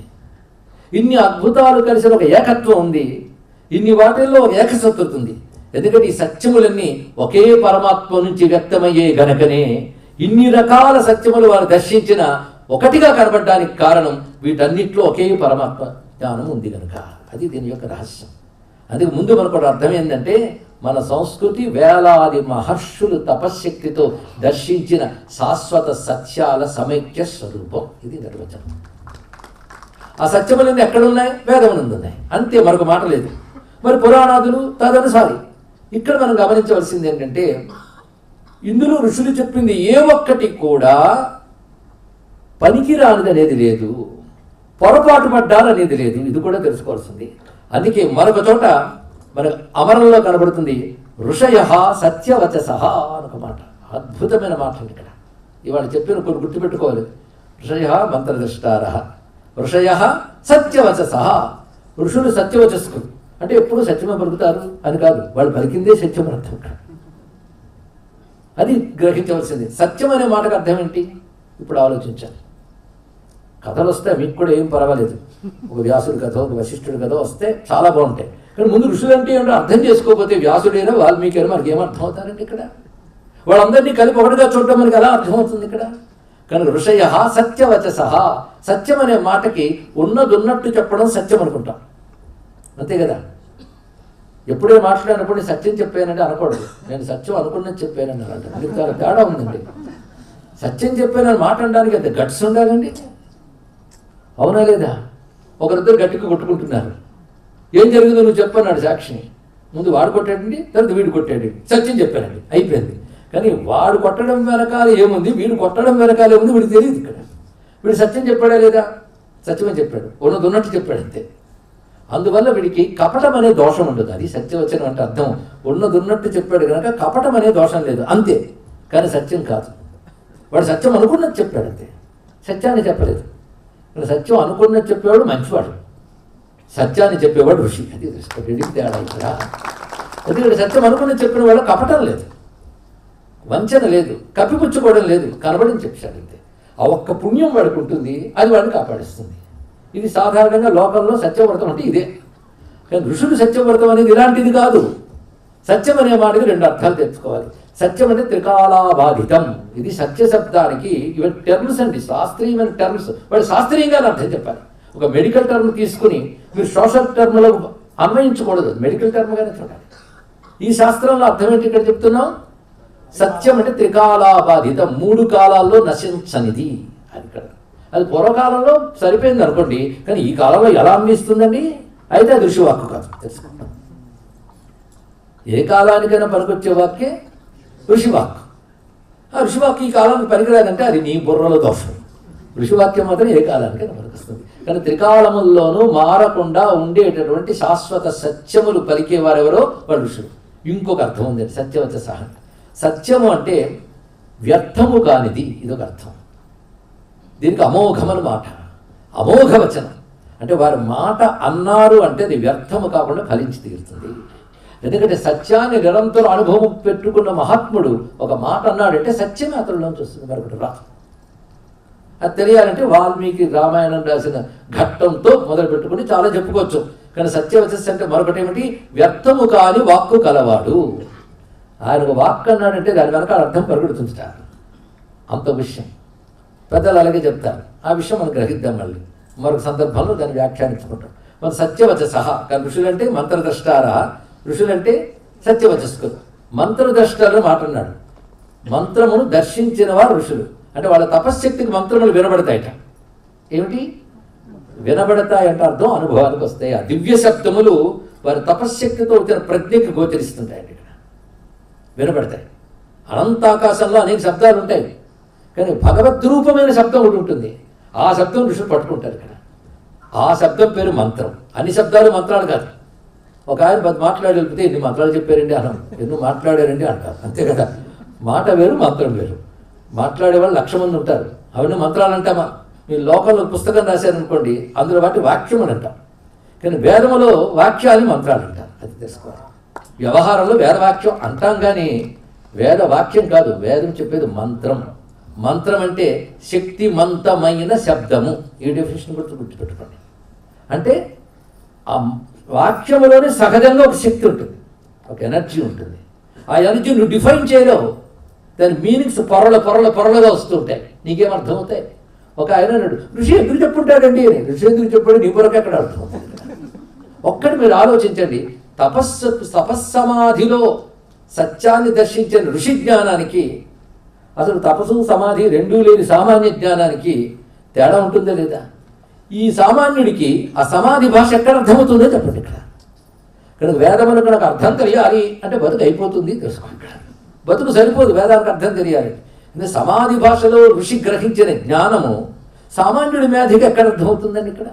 అందుకే వాటిని యథాతథంగా గ్రహించడమే తప్ప దానికి ఏమిటో నువ్వు గ్రహించలేవు.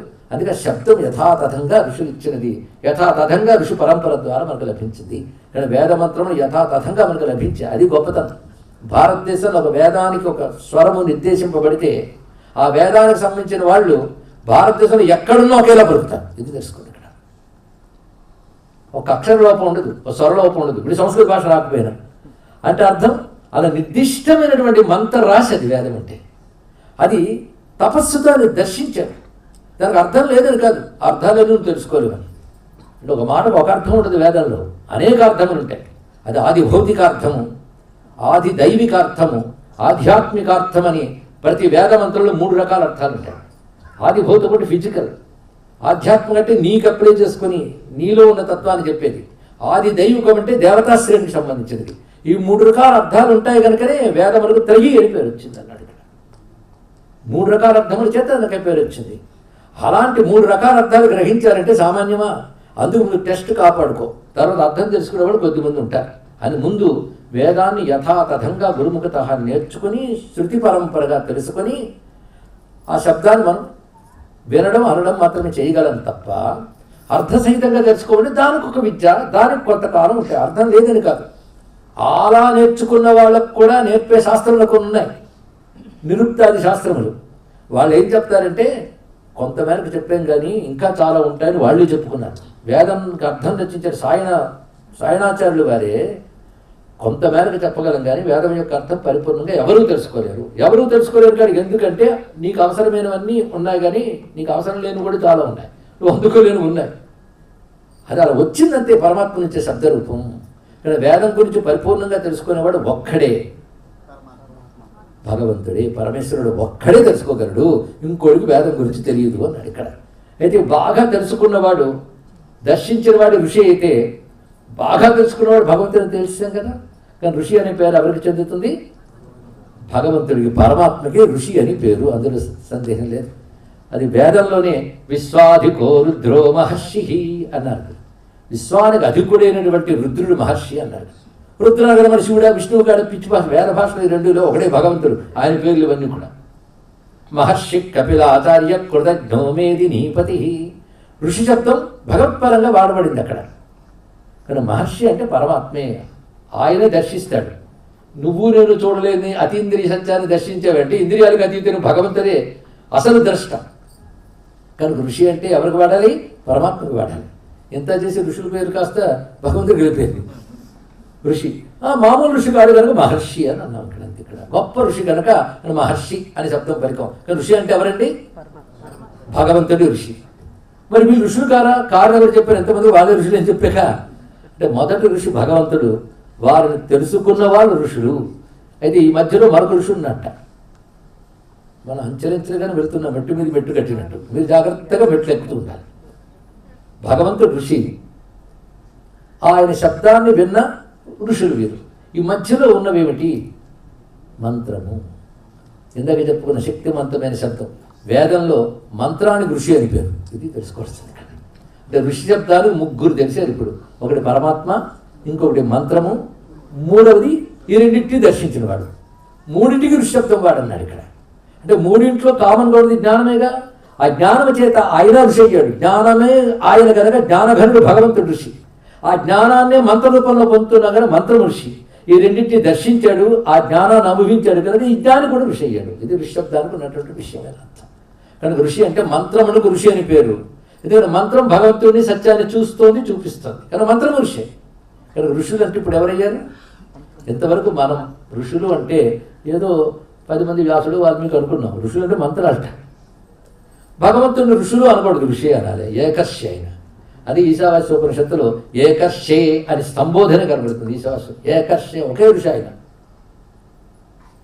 ఋషతి గచ్చతి ఇది ఏకర్షి, ఏకంగా ఏకంగా చలించువాడు అనగా సూర్య భగవానికి ఏకర్షి అని పేరు.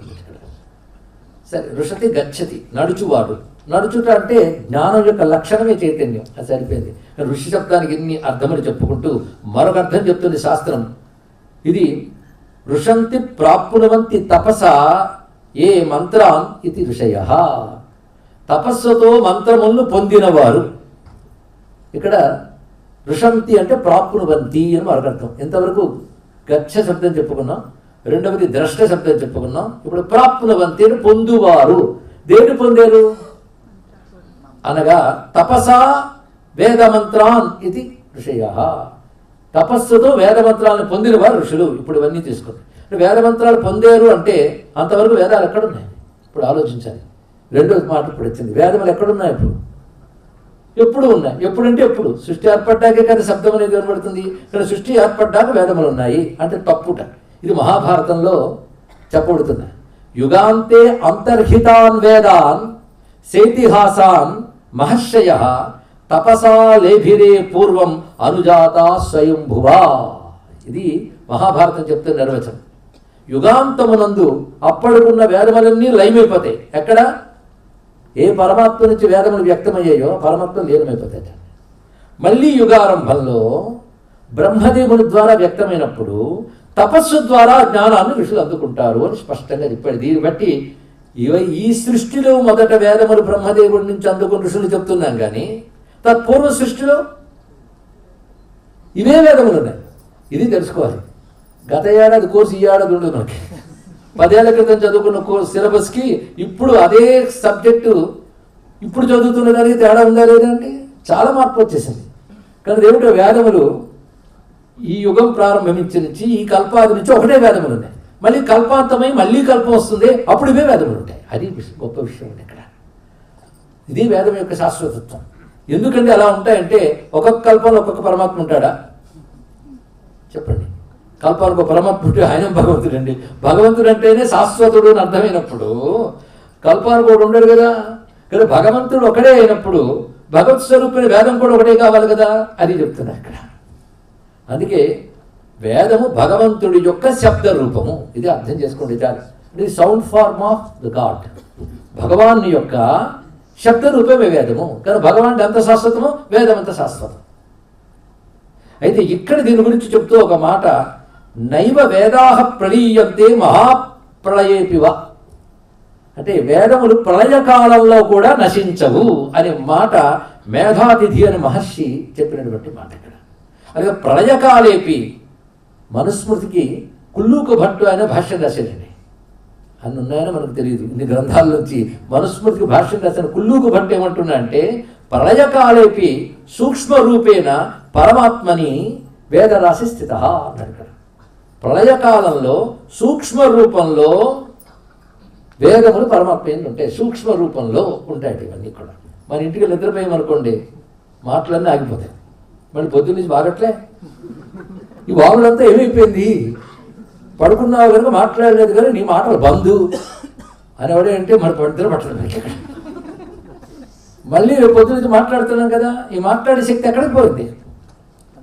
నిద్రాకాలంలో నీలోనే లీనమైంది, మళ్ళీ నీ నుంచే ప్రకటించింది. అలా ప్రళయకాలంలో పరమాత్మ నుంచి వచ్చిన వేదములు పరమాత్మలో లీనమై మళ్ళీ శిక్ష ఆరంభంలో ఆయన నుంచి బయటపడ్డాయని మాటని ఎంతో చక్కగా చెప్తూ సుప్త ప్రబోధ న్యాయం అని ఒక న్యాయాన్ని చెప్పారు. సుప్త ప్రబోధ న్యాయం అంటే నిద్రించేప్పుడు అన్ని జ్ఞాపకం పెట్టుకుంటాం, నిద్రలో ఏవి జ్ఞాపకం ఉంటాం, పొద్దున్న లేచి మళ్ళీ ఎక్కడి నుంచి వచ్చేస్తాయో తెలియదు ఇవన్నీ ఇక్కడ. అలాగే ఇవి కూడా సుప్త ప్రబోధ న్యాయాన్ని అనుసరించి ప్రళయకాలంలో తిరిగి వస్తుంది. ఇంత స్ట్రక్చరల్గా, ఇంత లాజికల్గా ఏ సంస్కృతి చెప్తుందని సనాతన ధర్మం తప్ప. అయితే చిత్రం ఏంటంటే నిన్ను నమ్మి ఉన్నాను ప్రభువా అన్నంత తేలిగ్గా ఉండవు ఇవి. ఎందుకంటే అక్కడ నమ్మకం ఇస్ ఎనఫ్. ఇక్కడ జ్ఞానం ప్రధానం కనుకనే బరువు ఎక్కువ, బలం ఎక్కువ, లోతు ఎక్కువ, విస్తారం ఎక్కువ. అందుకే చెప్తూ ఉంటే నిద్రాళం వెళ్ళిపోతుంటాం. అది సంప్రదాయవాదులు మనం, అది వచ్చింది బాధ. ఈ విజ్ఞానం గ్రహించడానికి ఎన్ని లోతుల్లో చెప్తున్నాడు ఇక్కడ. మొత్తానికి యాస్కుడు ఏం చెప్పాడంటే ఋషుల గురించి మరొక్క మాట. ఇవన్నీ దగ్గర పెట్టుకుంటే ఋషులకు ఎన్ని నిర్వచనాలు వచ్చాయి చెప్పాలి. యాస్కుడు అంటే ఎవరు తెలుసా? ఎంత మహానుభావులండి. వేదములకు నిరుక్తమునకు శాస్త్రాన్ని రచించిన వాడు యాస్కుడు. నిరుక్తం అంటే వైదిక శబ్దములు డిక్షనరీ. మామూలు సాహిత్య శబ్దములకు నిఘంటు అంటాం, వైదిక శబ్దములు నిరుక్తం అంటాం. దాని వ్యుత్పత్తి వేరు. మామూలు సంస్కృత భాషా పండితులు వైదిక శబ్దాల జోలికి వెళ్ళకూడదని వాళ్ళకి తెలుసు కనుక యాస్కుడు చెప్తున్నాడు, సాక్షాత్కృత ధర్మాణ ఋషయో బభూవు. సాక్షాత్కృత ధర్మాణ, ధర్మమును సాక్షాత్కరింపజేసుకున్నవారు ఋషులు. ఎంత మరొక అద్భుతమైన నిర్వచనం చూడండి. ఈ విధంగా చెప్తున్నారు అక్కడ ఋగ్వేదంలో ఇదే మాట చెప్తూ, యజ్ఞేన వాచ పదవీయమాయం తామన్వవిందన్ ఋషిషు ప్రవిష్టాన్ అన్నారు. యజ్ఞాదుల చేత పవిత్రైన ఋషుల యందు సత్యము ప్రవేశించింది అన్నారు. అద్భుతమైన మాట అండి. ఇక్కడ వీళ్ళు సత్యాన్ని పట్టుకున్నట్టు కాదుట, సత్యం వారిలో ప్రవేశించింది. ఎంత అద్భుతమైన మాట ఇక్కడ. అలా ఎవరిలో ప్రవేశించిందో వాళ్ళు ఋషులు అనాలి అన్నారు ఇక్కడ. అయితే వేదంలో అనేక సూక్తములు ఉన్నాయి, పురాణాల్లో స్తోత్ర రూపాలు అవే ఉంటాయి. ఎందుకంటే పెద్దల ద్వారా కొన్ని వేద మంత్రములు తెలుసుకుని వాటికి సంబంధించిన అర్థములు చదివిన తర్వాత గ్రహించిన విషయం ఏంటంటే పురాణముల్లో అవే ఉన్నాయి శ్లోక రూపాల్లో. ఇది ఆశ్చర్యం అండి. అయితే ఏవి ఇందులో చదివినా ఒక విషయం మనం మాట్లాడేటప్పుడు, వేద సంబంధమైన విషయం మాట్లాడేటప్పుడు అది ఏ ఋషి నుంచి వచ్చింది, దానికి అధిదేవత ఎవరు, దాని ఛందస్సు ఏమిటి, అది దేనికి వినియోగించాలి, ఈ 4 జ్ఞానాలు అవసరం. అందుకే ఋషుల గురించి ఎందుకు తెలుసుకోవాలి ఇప్పుడు తెలిసిందా? దీన్ని ఋషి దేవత ఛంద వినియోగ అంటారు. ఇక్కడ ఋషి అంటే మనం ఉపయోగిస్తున్న మంత్రము లేదా సూక్తము, ఇది ఏ ఋషి ఇచ్చాడు, దీనికి అధిదేవత ఎవరు, దీనికి ఛందస్సు ఏమిటి, ఇది దేనికి వినియోగించుతున్నాం. ఈ 4 తెలిస్తే శాస్త్రపరంగా దీనికి అనుబంధ చతుష్టయం అంటారు. ఇక్కడ ఈ 4 ఉండే ఋషి దేవత ఛంద వినియోగములు. ఈ 4 తెలియకపోతే వాడు ఆ వేదమును పండించుకోలేడు, వాడి దగ్గర ఆ వేదము జ్ఞానము వ్యర్థమవుతుంది అని చెప్తూ ఇక్కడ ఋషులు చెప్పేటప్పుడు ఛందస్సు అంటే వేదమంత్రమును సాక్షాత్కరింపజేసుకున్న వారు ఋషులను ఒకటి చెప్తూ, ఆ వేదముల స్వరూపాన్ని చెప్పిన కొందరు ఉన్నారు, వాళ్ళు ఋషులు అనాలన్నారు. ఛందస్సును తెలుసుకున్న వాళ్ళలో మధుచ్ఛందాదులు అన్నారు. మధుచ్ఛంద అని ఒక ఋషి వేదమని చెప్పబడుతున్నాడు. ఈ మధుచ్ఛందాదు ఋషులుట వేదమును ఎలా అర్థం చేసుకోవాలని చెప్పిన వాళ్ళు అనుక్రమణీకారులు అంటారు. వాళ్ళు ఎలాంటి వారంటే కాత్యాయనాదులు అన్నారు. అంటే కాత్యాయనుడు అని ఒక మహానుభావుడు అనుక్రమణి ఒకటి రచించాడు. దాని ద్వారా వేదాన్ని ఎలా అర్థం చేసుకో అంటే వేదాన్ని ప్రిజర్వ్ చేయడానికి, దాన్ని అర్థం చేసుకోవాల్సిన పద్ధతి, దాని జ్ఞానము, దానికి ఎన్ని గ్రంథాలు పుట్టాయంటే అసంఖ్యాకంగా ఉన్నాయండి. ఇది గ్రహించాలి. 1-2 చెప్పేటప్పటికీ నిద్రాళం అవుతున్నామే, ఇంత జ్ఞానం గొమ్మరిస్తే తట్టుకోగలనా? ఎన్ని గ్రంథములు ఉన్నాయో ఆశ్చర్యం అండి. ఇక్కడ ఋగ్వేద విధానం అని పుస్తకం ఉంది. ఆ ఋగ్వేద విధానంలో ఏ సూక్తం ఎలా ఉపయోగిస్తే ఏమి ప్రయోజనం వస్తుందో చెప్పాడు అక్కడ. అది ఆశ్చర్యం. అలాగే బృహద్దేవత అని ఒక గ్రంథం ఉంది. బృహద్దేవత ఈ వేదమంత్రముల్లో చెప్పబడిన దేవతల గురించి అంతా చెప్పి అద్భుతమైన గ్రంథం అండి. వేదమంత్రాల్లో చెప్తుంటుంది. ఇక భాష్య గ్రంథాలు ఎలాగో ఉన్నాయి. అనుక్రమణీయ ఒక గ్రంథం ఉంది, దానికి ప్రధానం కాత్యాయనుడు. ఇది వ్యాకరణ శాస్త్రం సంస్కృతం చదువుకున్న పెద్దలకు బాగా తెలుస్తుంది. ఇవాళ కొవ్వూరు నుంచి పెద్దలు ఉమారామారావు గారు మహాపండితులు వారికి ఇచ్చేశారు. వాళ్ళు గోదావరి తీరం నుంచి. మరొక భాషావేత్త, మరొక పరిచయస్తుల్లో గొప్ప ఆత్మీయులు డాక్టర్ నారాయణ గారు ఇక్కడ ఉన్నారు. వీరు ఈ శాస్త్రం చదివేటప్పుడు నమ కాత్యాయన నమ పాణిని కాచాయన పతంజలిభ్యో మునిభ్యో గురుభ్యో నమః నమస్కారం చేస్తూ అవుతారు. అక్కడ పాణిని, కాచాయనుడు, పతంజలి వచ్చాయి. ఈ కాచాయనుడు అనుక్రమణి రచించినటువంటి వాడు. ఆయన చెప్తున్న మాట వినండి. ఎందుకు ఋషుల గురించి ఎందుకు తెలుసుకోవాలో చెప్తున్నాం. ఎందుకంటే ఋషుల గురించి వాడిసి రామాయణం కథ చెప్పుంటే ఇంత నిద్ర వచ్చేది కదా అంటే, ఆసక్తి లేని వాడికి వచ్చేదే నిద్ర. అది పక్కన పెట్టండి. ఆసక్తి లేని వాళ్ళకి గ్రహించే ఆ శక్తి కూడా ఉండదు. ఏం చేస్తాం? కనుక ఆసక్తి అభినయించడం వేరు, ఆసక్తి ఉండడం వేరు. కనుక శ్రద్ధ కోసం ఈ మాటికి చెప్తూ ఉన్నాం. విసుగు లేకుండా చెప్తున్నందుకు సంతోషించండి. ఎందుకంటే లేపి మరీ చెప్తాడంటే గొప్ప విషయమే కదండి. సాధారణంగా అవతల వాడు గ్రహించలేనప్పుడు వచ్చే మాట ఆగిపోతుంది. అది వాడి నిర్లక్ష్యానికి గుర్తు. అక్కర్లేని వాడికి ఎవడిస్తాడండి, వెంటనే మౌనం వస్తుంది. అయినా చెప్తున్నామంటే గ్రహించవలసిన వాళ్ళు ఎవరో ఉన్నారన్నమాట. వాడు ముందే కూర్చోకపోవచ్చు. ఇది గ్రహించవలసిన సత్యం. మొత్తానికి ఇక్కడ తెలిసింది ఎన్ని విషయములు ఉన్నాయో ఆశ్చర్యంతో ఆనందంతో అబ్బురంతా చెప్తున్నాం. ఏతాన్య విదిత్వా యో అధీతే అనుబ్రూతే జపతి జుహోతి యజతే యాజయతే తస్య బ్రహ్మ నిర్వీర్యం యాతయామం అని చెప్పాడు ఇక్కడ. దీని అర్థం ఏంటంటే ఏతాని అవిదిత్వా, ఇది తెలియకుండా అంటే ఇవి తెలియకుండా. ఇవి ఏమిటి? ఋషి దేవత ఛంద వినియోగములు తెలియకుండా యహ అధీతే, ఎవడు అధ్యయనం చేస్తాడు, ఎవడు చెప్తాడు, ఎవడు జపం చేస్తాడు, ఎవడు హోమం చేస్తాడు, ఎవడు యజ్ఞం చేస్తాడు, ఎవడు యజ్ఞం చేయిస్తాడు, వాడికి తస్య బ్రహ్మ నిర్వీర్యం అన్నాడు. అంటే వాడికి ఆ వేద విజ్ఞానం ఫలించదు. అంటే ఋషిదేవతా ఛంద వినియోగములు తెలియనప్పుడు వాటిని వినియోగించిన ఫలించదు అని చెప్తూ ఇక్కడ అంభవత్యథాంతర్స్వగర్తం వా పద్యతే స్థానం వర్చతి ప్రమీయతే వా పాపీయాన్ భవతి అంటున్నాడు కాచార్యుడు. దీని అర్థం ఏంటంటే ఎవరైతే ఈ విధంగా తెలియకుండా చేస్తారో వాళ్ళు అశ్వగర్తం అనే నరకంలో పడతారు. వాడికి ఫలించదన్నది పక్కన విషయం పెట్టి తెలియకుండా చేశారు కనుక అశ్వగర్తం అనే నరకంలో పడతారు. లేదా పద్యతే స్థానం, తర్వాత జన్మలు చెట్టు రాయిలాగా తయారవుతాయి, చెట్టు పుట్టాలా పుడతారు. లేదా పచ్చటి ప్రమీయతే అంటే అల్పాయువులు అవుతారు. వా పాపీయాన్ భవతి అంటే దీని అర్థం సారం ఏంటంటే ఋషుల గురించి తెలుసుకోవాలి. జ్ఞానం గురించి గ్రహించేటప్పుడు ఇది ఏ ఋషి ఇచ్చాడు, దాని దేవత ఎవరు, ఛందస్సు ఏమిటి, వినియోగం ఏమిటి, ఇవి తెలియాలి అని చెప్పడం కదా. ఇది మనం జపం చేసేటువంటి చిన్న చిన్న మంత్రములు మూల మంత్రములు అంటామే, అవి ఒక భాగం మాత్రమే. కానీ వేదములు సూక్తాల రూపంలో ఉంటాయి. వాటి నుంచి గ్రహించడమే మనం జపం చేసే మంత్రాలు. ఈ మంత్రములు అన్నిటికీ వర్తిస్తుంది. కానీ ఏ మంత్రం మీరు జపించినా దాని ఋషిని చెప్పుకుంటారు, ఛందస్సుని చెప్తారు, దేవతని చెప్తారు, వినియోగ అంటారు. అవునా లేదా చెప్పండి. ఇక్కడ ఆ సంప్రదాయం ఉన్న వాళ్ళకి తెలుస్తుంది. ఇక్కడ ఆ మంత్రములు వేద మంత్రములు కావచ్చు, తంత్ర మంత్రములు కావచ్చు. ఆ మాటకు వస్తే వేదం నుంచే తంత్రం వచ్చింది. అది ఇప్పుడు రుజువు చేయడం మన ఉద్దేశం కాదు, ఋషుల గురించి చెప్పడమే ఇక్కడ ఉద్దేశం. కానీ ఏ మంత్రం చేసినా అస్య శ్రీ మహామంత్రస్య ఫలానా ఋషి, ఫలానా ఋషిని ఫలానా పేరు ఎవరు లేడు కానీ ఆ ఋషి పేరు చెప్తారు. ఇక్కడ ఛందస్సు, దేవత, అది చాలు. ఇంకా కీలకం బీజం ఉంటే ఉంటే లేకుంటే లేకుంటే.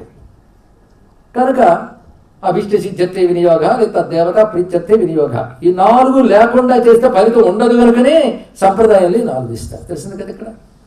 దీని గురించి చెప్తూ అత విజ్ఞాయైతానయోధీతే తస్య వీర్యవత్ అథయోర్ధవిత్ వీర్యవత్తరం భవతి. ఈ 4 తెలుసుకుని కానీ మంత్రం చేస్తే అది వీర్యవత్ అంటే శక్తివంతమై ఫలిస్తుంది. ఏది 4 తెలుసుకుని మంత్రం చేస్తే శక్తివంతమై ఫలిస్తుంది. దాని అర్థం తెలుసుకుని చేస్తే మరింత శక్తి వస్తుంది అన్నాడు. ఇక్కడ ఇది గ్రహించవలసింది. అంటే అర్థం తెలియకుండా చేసిన శక్తి వస్తుంది. ఎప్పుడు? ఋషిని, ఛందస్సుని, దేవతని, వినియోగాన్ని చెప్పినప్పుడు. అర్థం తెలియకుండా మంత్రం చేసిన, అర్థం తెలియకుండా మంత్ర వినియోగం చేసిన వస్తుందండి. ఏది? శక్తి. అర్థం తెలుసుకుని చేస్తే వీర్యవత్తరం భవతి అన్నాడు. ఇక్కడ మరింత ప్రకాశవంతం అవుతుంది. ఇప్పుడు మనకి వీర్యవత్తు కావాలా, వీర్యవత్తరం కావాలా? ప్రతివాడికి హై చెప్పాలి కానీ అదే కావాలి. మొదటి దానికే ఇంకా ప్రశ్నార్థకం అక్కడ దాకా. అంటే దీన్ని బట్టి కృతజ్ఞత అనేది ఎంత అవసరమో చూడండి. మంత్రం యొక్క స్వరూపంలో దాన్ని దర్శించి మనకిచ్చిన ఋషిని స్మరించండి, తర్వాత ఛందస్సుని, దేవతని స్మరించండి, తర్వాత వినియోగం. అది చేస్తే శక్తి ఉంది. కొన్ని మంత్రములకి మంత్రంలోనే లీనమై ఉంటాయి ఇవి. కానీ గురువే అక్కడ ఋషి. గురువు చెప్పింది తీసుకుని గ్రహించుకుంటే సరిపోతుంది ఇక్కడ. అందుకే ఋషికి తెలుసు సంప్రదాయం ఎవరికి ఏమి ఇవ్వాలో. ఇంకా అర్థం తెలిసిందా దాని శక్తే వేరు. చిత్రం ఏంటంటే మనకి మంత్ర జపం చేయమన్నప్పుడు మాత్రం ఉత్సాహంగా ఉంటాం, చేస్తున్నప్పుడు పోయే నిద్ర ఈశ్వరుడికి తెలుసు. అర్థం చెప్పేటప్పుడు వస్తుందండి ఆనందం. ఏదో అర్థం తెలుసుకోవడం వల్ల కాదు, ఇంకే టెన్షన్ ఉండదు. అప్పుడు అర్థం చెప్పడానికి ఆలోచించారు కదా, నిద్రలోకి జారుకుంటాం, అది గొప్ప ఆనందం, తృప్తిగా ఉంటుంది అప్పుడు ఇక్కడ. అందుకే మేము ప్రపంచంలో గమనిస్తుంటాం, మంత్రాల మీద ఉన్న ఉత్సాహం మంత్రానికి అర్థం చెప్తూ ఉండదు. అంటే వాడు మంత్రాన్ని వీర్యవత్తరం చేసుకోలేపుతున్నాడు చూడండి ఇక్కడ. కానీ అర్థస్పృహతో చేసినప్పుడు వీర్యవత్తరం భవతి అన్నాడు. ఈ 4 తెలిసేస్తే వీర్యవత్ అన్నాడు ఒకటే మాట ఇక్కడ. అందుకే వీర్యవత్తరం భవతి జపిత్వా భుత్వేష్ట్వా తత్ఫలేన యుజ్యతే అని చక్కగా చెప్పారు. దీని గురించి యాజ్ఞవల్క్య మహర్షి యాజ్ఞవల్క్య స్మృతిలో చెప్తున్నాడు చూడండి. ఆర్షం ఛందస్స దైవత్యం వినియోగస్తథైవ చ వేదితవ్యం ప్రయత్నేన. నువ్వు ప్రయత్నపూర్వకంగా ఆర్షము, ఆర్షం అంటే ఋషి, ఋషి ఛందస్సు దైవత్యం వినియోగం, ఇవి వేదితవ్యం ప్రయత్నేన బ్రాహ్మణేన విశేషత. అంటే వేదము తెలిసిన బ్రాహ్మణుడు అంటే వేదం తెలిసిన వాడు ప్రయత్నపూర్వకంగా తెలుసుకోవాలి అని చెప్పడమే కాకుండా అవిదిత్వాది యక్కుర్యాత్ యాజనాధ్యాపనే జపం హోమమంతర్జలాదీని తస్య అల్పఫలం భవేత్. ఇవి తెలియకపోతే అల్పఫలమే లభిస్తుంది అని చెప్తే వ్యాసుడు వరకు చెప్తాడు. అంటే ఒక్కొక్క ఋషులు ఎందుకు చెప్తున్నామంటే అందరికీ ఒకటే ఉదయం చెప్పడానికి. ఎంతమంది ఋషుల పేర్లు చెవులో పడ్డ పుణ్యం ఒకటి వస్తుంది.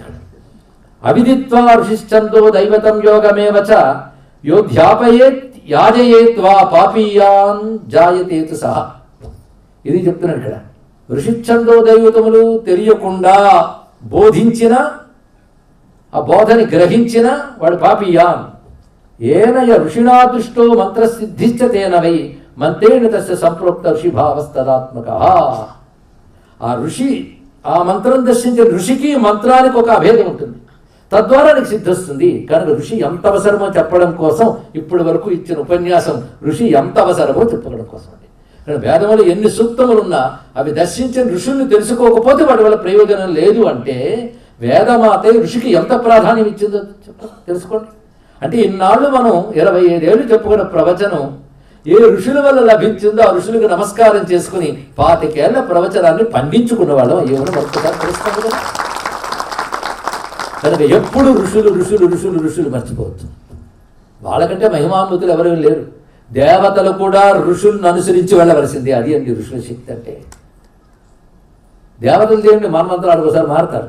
ఆ మారిన దేవతలు కూడా కింద పడగలిగిన శక్తి ఋషికి ఉంటుంది. ఒక ఋషి పడేసాడు ఒక దేవతని, ఆ కథలు కూడా మనకు వస్తాయి. ఋషులకున్న శక్తి సామాన్యం కాదు అని చెప్తే ఇక్కడ. అయితే ఋషులు అనే మాటకి ఇప్పటి వరకు మనం సత్యద్రష్టలు, వేదమంత్ర ద్రష్టలు, సత్యములే వేదమంత్రములు, ఇది తెలుసుకున్నాం కదా ఇప్పటి వరకు. వాళ్ళు శాశ్వత ధర్మాన్ని సాక్షాత్కరింపజేసుకున్నవారు. కానీ ఎవరైతే సత్యాన్ని దర్శించి మనకు అందిస్తాడో వాడు ఋషి. అలా అయిన వాళ్ళలో మొదటివాడు ఎవరన్నా భగవంతుడే. అలా కొన్ని వేదకర్మలకి ఒక్కొక్క భాగంలో ఒక్కొక్క ఋషి చెప్తారట. అంటే ఇది మరింత లోతుగా పెడుతున్నాం. అందరికీ అవసరమని నేను చెప్పను, కానీ అనవసరమని కూడా చెప్పను. ఇక్కడ ఆసక్తి గలవారికి మరింత లోతుగా పెడతారని కొంచెం చెప్పడం జరుగుతుంది. వేదంలో అగ్ని చేయడానికి సంబంధించి చితులు చెప్తారు. చితి అంటే మనం అనుకుని ఈ చితులు కాదు. మనకి అన్ని భాషలో అన్ని పదాలు తిరిగిపోయినా ఇలాంటి పదాలు తెలుస్తుంది. చితి మంటలు అంటే మనకి ఏవో కనబడుతుంటాయి. చితి అనేది ఒక మంచి, అక్కడ నిజంగా అగ్ని కార్యంతోనే శరీరాన్ని దహనం చేస్తారు కనుక అగ్ని కార్యానికి సంబంధించిన క్రియ కనుక చితి అంట. అంతేగాని పోయిన వాడిని తగలెట్టాడు అని కాదు అర్థం. హిందూ శరీరం మాత్రం ఊరికనే తగలబడదు, అగ్ని కార్యంలో ఆహుతిగా సమర్పించబడుతుంది. ఇది తెలుసుకోండి. అందులో చితి శబ్దం ఒక అగ్ని సంబంధమైన పదం. అది యజ్ఞానికి సంబంధించిన పదం చితి. చితి తత్పద లక్ష్యార్థ చిదేకర స్వరూపిణి. అక్కడ చితిహీన మాట చూడండి. ఈ చితి మన లోపల ఉన్నది పరచితి. పరచితి కాదు, పరచితి అన్నారు ఇక్కడ. సర్వోత్కృష్టమైన చిద్రూపము పరచితి. అలాగే అగ్నిలో చితి ఒకటి ఉంది. అది అగ్ని చేయడంలో చితుల గురించి చెప్తూ ప్రజాపతికి ప్రథమాం చితిం అపశ్యత్ ప్రజాపతి రేవ తస్య ఆశ్రయం అన్నారు ఇక్కడ. ప్రథమ చితి అంటే మొదట వాడినటువంటి అగ్ని చేయడంలో మొదటి చితిని దర్శించిన వాడు ఎవడంటే ప్రజాపతి, మొదటి ఋషి. కనుక ఋషి ఎవడు? ప్రజాపతి. దేవాహ ద్వితీయాం చితిం అపశ్యన్ దేవా ఏవ తస్యాహ ఆశ్రయం అన్నారు ఇక్కడ. రెండవ చితిని దేవతలు దర్శించారట. అంటే ఇప్పుడు ఋషులు మారారా లేదా? ప్రథమ చితికి ఎవరు ఋషి? ప్రజాపతి. రెండవ చితికి ఎవరు ఋషి? దేవతలు వాళ్ళందరూ చూశారు.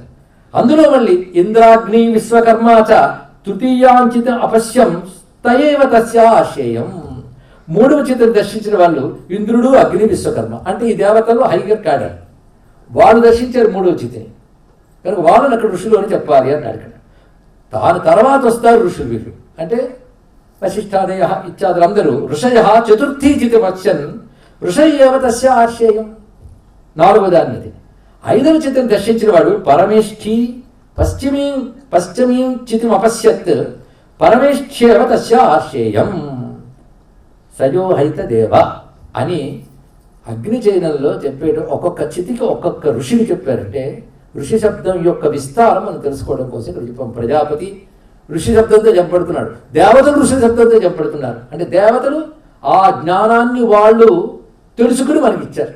కానీ అక్కడ దేవతల ఋషులు, దాని ముందు ప్రజాపతి ఋషి, దాని తర్వాత ఇంద్రాగ్ని విశ్వకర్మ ఋషి, దాని తర్వాత ఋషులు, దాని తర్వాత పరమేశ్వర ఋషి అన్నారు. ఇక్కడ బ్రహ్మదేవుని ఇక్కడ ఋషిగా చెప్పారు. కానీ ఋషులు అనేదాన్ని ఎక్కడెక్కడ ఎలా వాడారో చెప్పడం కోసం ఇవన్నీ చెప్పడం జరుగుతుందండి.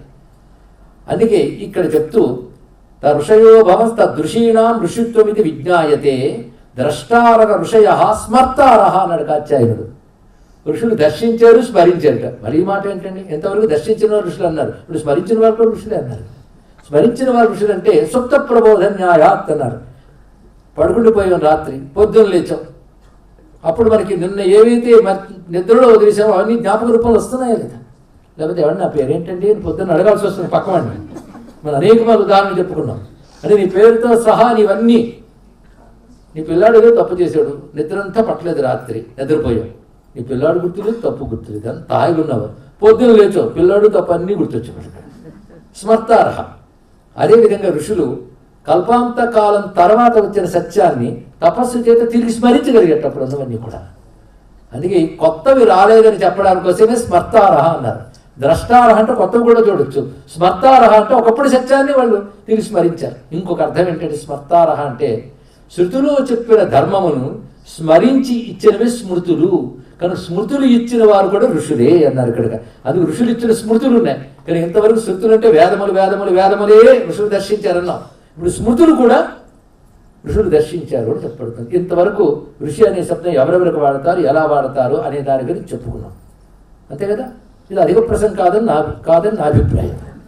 కనుక ప్రజాపతి దగ్గర నుంచి మనం అనుకునే ఋషులు అనే లెవెల్ వరకు పైన అంతమంది ఉన్నారు. తర్వాత మళ్ళీ పరమాత్మ ఎలా వస్తాడు పరమేశ్వర రూపంలో, ఇవన్నీ దర్శించాం. కనుక ఇంత విజ్ఞానం ఇంతమంది ఋషుల ద్వారా మనకు లభించింది. అయితే ఋషుల వర్గీకరణ చూస్తే వేదముల ప్రకారంగా ఏకాకి ఆయన ఋషి ఉంటాడు. అంటే ఒక సూక్తమునికి ఒక ఋషి ఉన్నట్టు ఋషి. అలాగే పరివార ఋషులు కొంతమంది ఉన్నారు. ఏకాకి ఋషులు ప్రధానంగా వేదం ప్రకారంగా 88 మంది ఉన్నారు. ఒక్కడే ఋషి. పరివార ఋషులు 315 మంది ఉన్నారు. ఇందులో ప్రధానంగా మనం ఋషి గణాలు తీసుకుంటే ఋషి గణాల్లో విశిష్ట స్థానం 7గురికి ఉంటుంది. వారిని ఏమంటారు? సప్తర్షులు. మనం ఎన్ని రోజులు చెప్పుకోబోతున్న ప్రవచనం? కానీ రోజుకు ఋషి చెప్తున్న సప్తర్షి చెప్పట్లేదు. కానీ 7 రోజులు చెప్పుకుంటున్నాం అంతే. ఇక్కడ ఇందులో కొందరు చెప్పచ్చు, కొందరు వదిలేయచ్చు. అది చెప్పలేదని అడగండి, ఇది చెప్పాను కదా అని సంతోషించండి. ఎందుకంటే అనేక మంది మహర్షుల పేర్లు అందరికీ తెలుసు. వచ్చి ఆ ఋషి గురించి చెప్పలేదే అని ఒక ఆయన వాళ్ళ గోత్రంలో ఋషి పేరు అడిగాడు. ఆ ఋషి గురించి కథ లేదు పురాణంలో. అంత మాత్రం చేత ఋషి లేడని చెప్పడానికి లేదు. ఆ ఋషికి కథగా చెప్పుకోవలసిన విషయం లేదు, కానీ ఆ ఋషి కూడా గొప్పవాడే. ఇలాంటివి కొన్ని ఉంటూ ఉంటాయి. అందుకే చాలామంది ఆ ఋషి కథ చెప్పండి అంటే అన్నిటికీ దొరకచ్చు, దొరకకపోవచ్చు.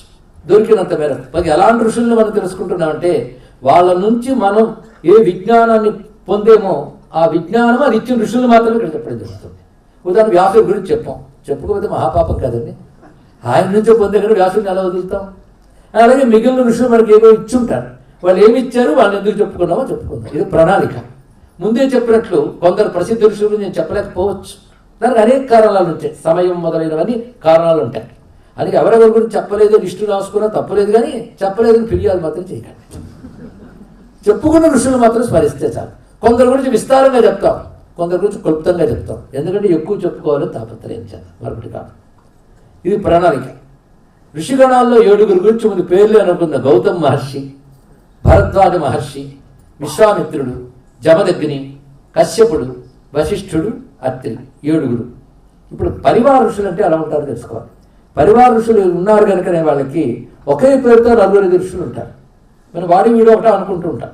పరివార ఋషులు వారి పరివారంగా ఉన్నటువంటి వాళ్ళు, అంటే వారితో పాటు, అంటే వారి దర్శనంలో సహాయపడ్డవారు, వారి దర్శనాన్ని అనుసరిస్తూ వారితో ఉన్నటువంటి వారు అవుతారు.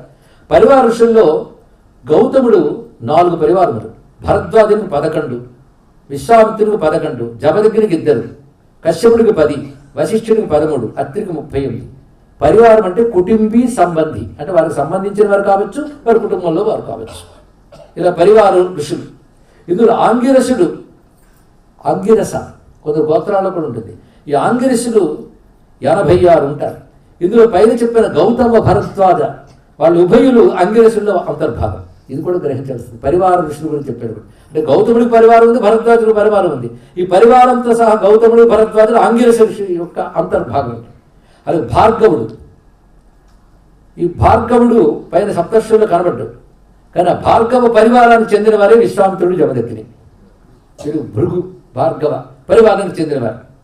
అలాగే వశిష్ఠుడు పరివారము కాశ్యపునికి చెందినటువంటి వారు.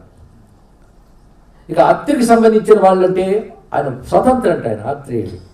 ఇందాక చెప్పిన గౌతముడు భరద్వాజుడు ఆంగిరసుడు కింద ఉన్నారు, విశ్వామిత్రుడు జమదగ్ని భార్గవుడి కిందకు వచ్చారు, వశిష్ఠాదులు కాశ్యపుడి కిందకు వచ్చారు. కానీ అత్రి మహర్షి ఆయన ఎవరితోనో కలిసి ఎక్కడ ఉండడు, అది స్వతంత్రం. కానీ అత్రి నుంచి ఒక పరంపర ఉంది, కానీ అత్రి మరొక పరివారంలో చేరడు, అది తెలుసుకోవాల్సింది. కానీ ఆత్రేయ అన్నారు ఇక్కడ. పైగా మరొక 3 మహర్షులు వేదం ప్రధానంగా చెప్తుంది. ఇవన్నీ వేద ఋషుల గురించి మనం గుర్తుపెట్టుకోవాల్సినవి. అదే వీళ్ళ గురించి పెద్ద కథలుగా చెప్పుకోం, కానీ వీళ్ళు అత్యంత ప్రధానం.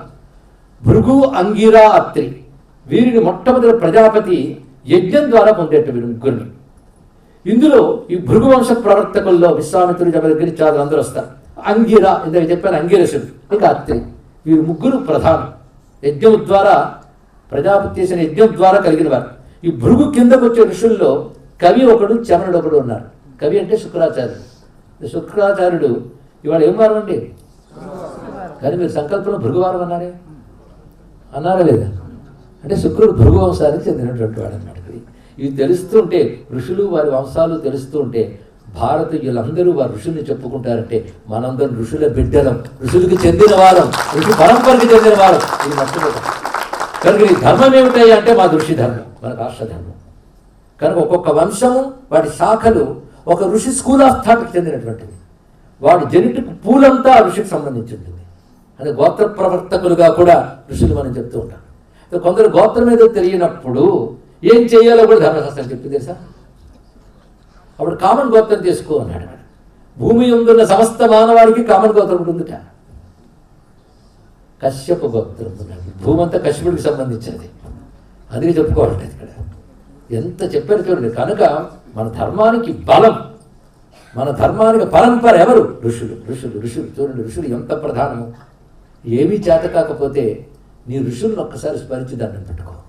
ఆఖరికి పిల్లలకు ఋషుల పేర్లు కూడా తెలియనివ్వకుండా పెంచుతున్న పెద్దలు ఉన్నారే, సిగ్గుపడాలండి. వాళ్ళకి మీరు ఈ చదువు చెప్పి ఆ చదువు చెప్పి ఆ దేశంలో ఈ దేశంలో బ్రతికిస్తున్నారు, కానీ జీవుడు ఒక్క మెట్టు పైకి ఎదగడానికి అవసరమైన జ్ఞానం ఇవ్వలేదు. అందుకే ఋషుల పేరు చెప్పుకుని నమస్కరించుకునేటువంటి పరంపరలో పుట్టి కూడా ఋషుల పేర్లు తెలియకుండా బ్రతుకుతున్నాడంటే వాడి తల్లిదండ్రుల గురించి కూడా చెప్పుకోవడానికి అర్హత లేనటువంటి వాడు తెలుసుకోండి ఇక్కడ. అదే ఋషులు మన పూర్వీకులు, ఋషుల రక్తం మనలో ప్రవహిస్తుంది.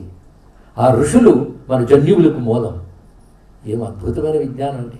అది కాపాడుకో నువ్వు, ఆ ఋషి పరంపరని కాపాడుకో. ఆ కాపాడుకునే పద్ధతులు ఏమిటి? సాంకర్యం కాకుండా చూసుకో. ఈ వెనకాల అంత బ్యాక్గ్రౌండ్ ఉంది, ఇది గ్రహించి కాపాడుకోవాలని పెద్దవాళ్ళు చెప్తున్నారు. ఈ జ్ఞానం పిల్లల నుంచి చిన్నప్పటి నుంచి ఇవ్వకపోవడం వల్లనే భయంకరమైన సాంకర్యాలు మనం చూస్తున్నాం. ఆ ఋషి పరంపర దెబ్బతింటోంది. కానీ ఋషులు అనగానే ఏదో వేదాల్లో పురాణాల్లో ఉన్నవాళ్ళు అనుకోవద్దు. మన బ్రతుకులో ఉన్నవారు, మన శరీరానికి కారణమైన వారు, మనలో పరంపరాగతంగా ఉన్న జన్యువులకు కారణమైనటువంటి వారు. ఇక్కడ ఇది గ్రహించగలిగితే ఎందుకు ఈ లెక్కలన్నీ చెప్తున్నారు చూడాలి. అలాగే ఇప్పుడు భృగుపుత్రుడు రుచీకుడు, రుచీకుడు పుత్రుడు జమదగ్ని, జమదగ్ని పుత్రుడు పరశురాముడు. ఇవంతా భార్గవ భృగు సంబంధమైనవి వచ్చాయి. అలాగే విశ్వామిత్రుడు కూడా భృగు వంశానికి సంబంధించిన వాడే. ఆయన పుత్రుడు మధుచ్ఛంద్రుడు, విశ్వామిత్రుడు పుత్రుడు. ఆయన పుత్రుడు జేత, అఘమర్షణుడు, 2 పుత్రులు వారు. అంగిరుని పుత్రుడు 2, ఉతక్షుడు, బృహస్పతి. వీళ్ళిద్దరు మహర్షులండి. వేదంలో కొన్ని మంత్రాలకు బృహస్పతి ద్రష్ట. మన దేవతల గురువుని పురాణ పత్రికగా చూస్తాం. కానీ పురాణాల్లో కూడా బృహస్పతి చెప్పిన జ్ఞానం చాలా ఉంటుంది. బృహస్పతి చెప్పినటువంటి నీతిశాస్త్రం ఉంది. బృహస్పతికి అన్నగారు ఉతచ్చుడు అని మరొక పేరు ఉచచ్చుడు. వాళ్ళిద్దరి మధ్య స్పర్ధ కూడా వస్తుంది. ఉతచ్చుడు చేసిన కథ అంతా మహాభారతంలో అశ్వమేధ పర్వంలో అద్భుతమైన కథ చెప్పుకున్నాం. భారతం చెప్పినప్పుడు ఉతచ్చుడు ఇద్దరిలో ఒకరి గురించి ఘటికులు. బృహస్పతి పుత్రుల్లో భరద్వాజుడు. కొందరు ఋషులు బృహస్పతి పుత్రుడు భరద్వాజుడు, అగ్ని అనే ఋషి, తపుర్మూర్ధ ఒకడు, శంయుహు అనేవాడు బృహస్పతి పుత్రుడు. అంటే ఋషుల గురించి చెప్పుకుంటున్నాం.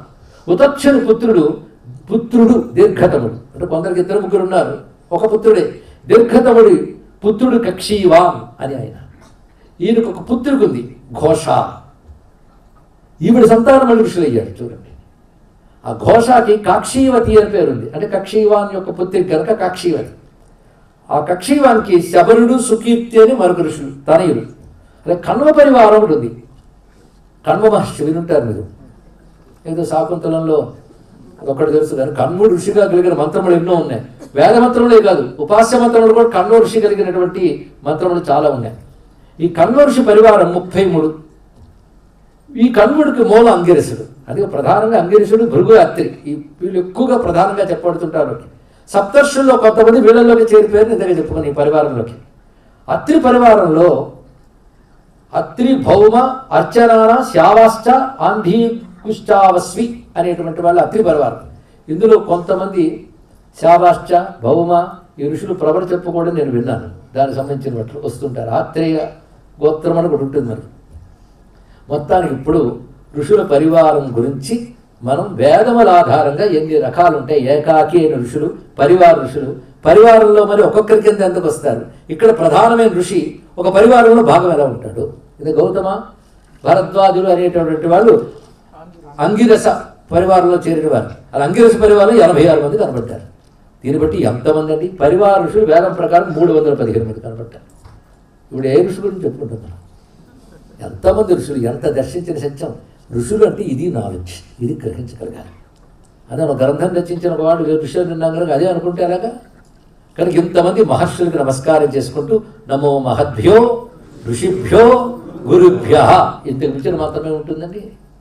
మహాత్ములైన ఋషులకు, గురువులకు. ఋషులే గురువులు.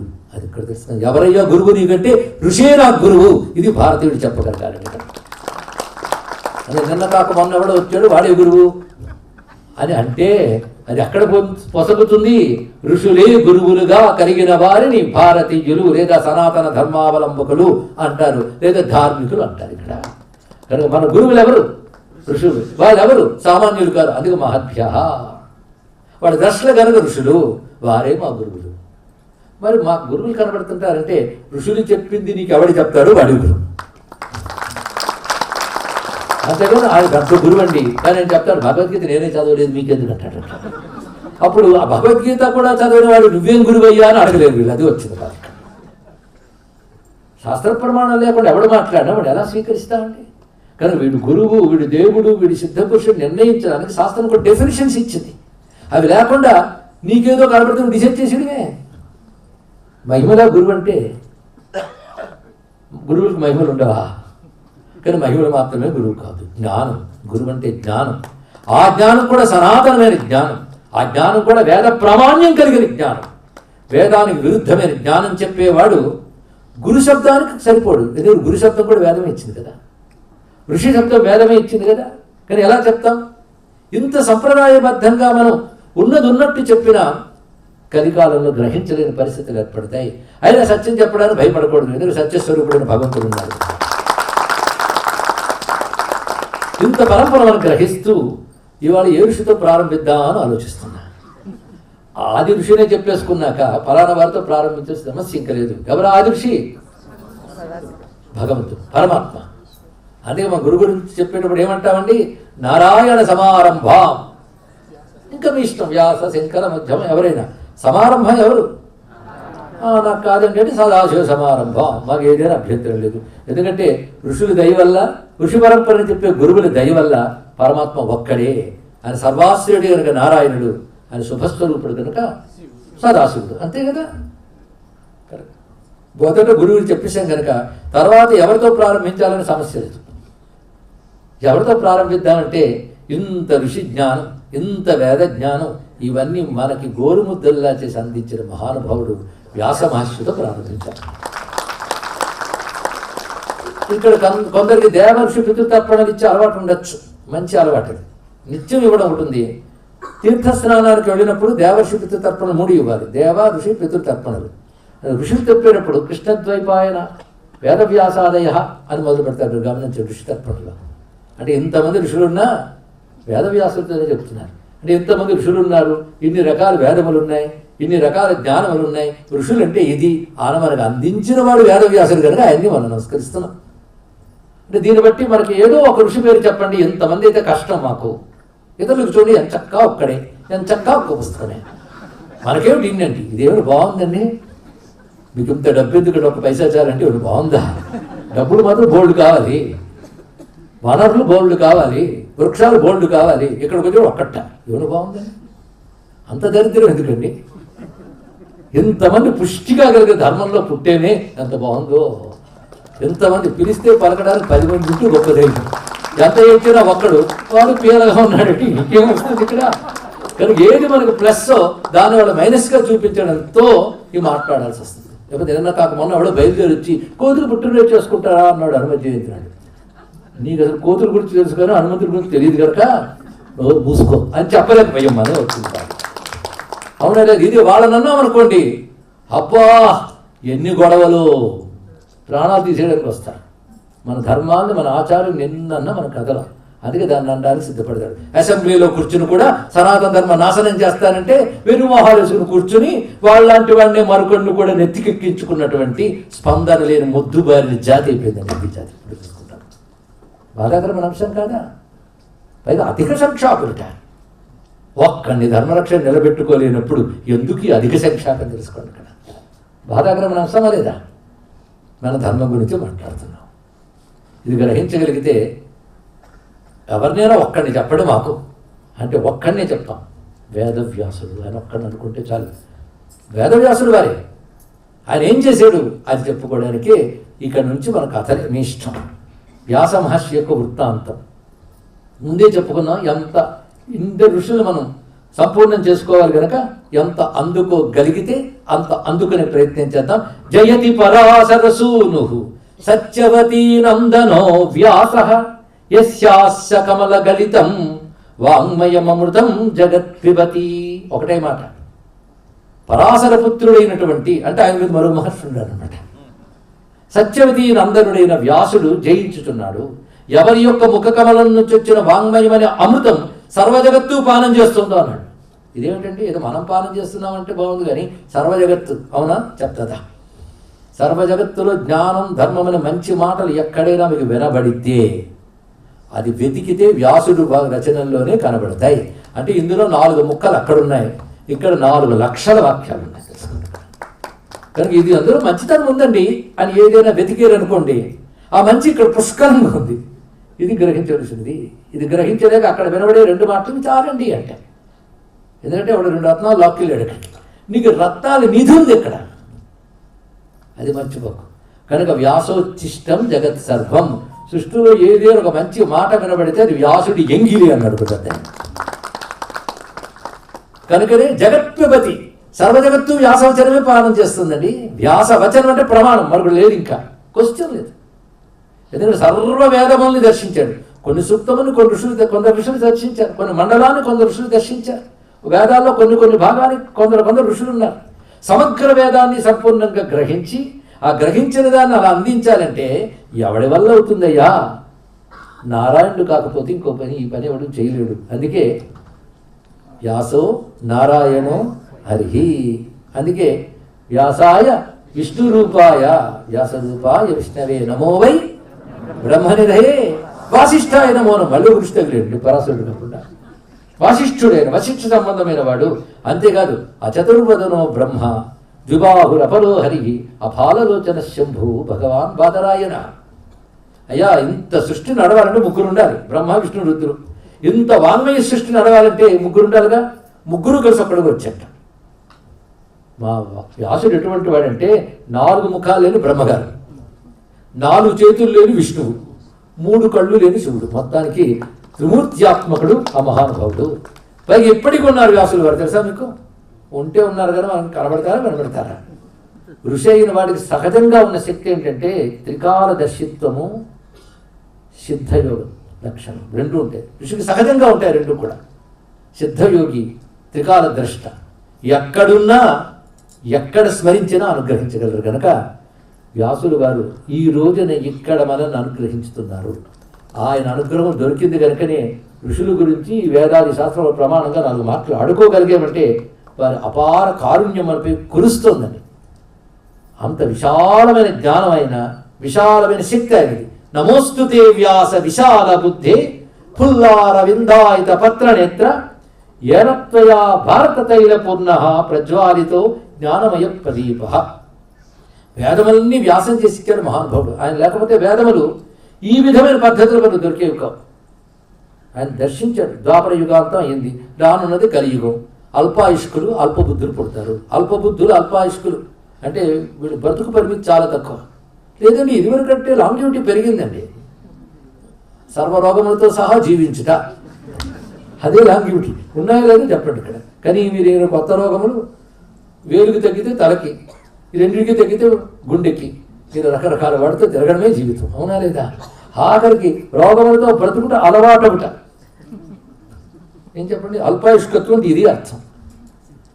అంతేగాని ఎక్కువ కాలం బ్రతికాడని కాదు. ఇంద్రియ పట్టుత్వం ఎంత ఉంది అక్కడ. అదే భద్రం కర్ణే శ్రీయామదేవా భద్రం పశ్యే మాక్షపరిచేత స్థిరయరంగై సృష్టివాకు ఏది కనుక అల్పాయువులు కలియుగంటూ ఒప్పుకుంటాం. ఇంకా అల్పబుద్ధులు.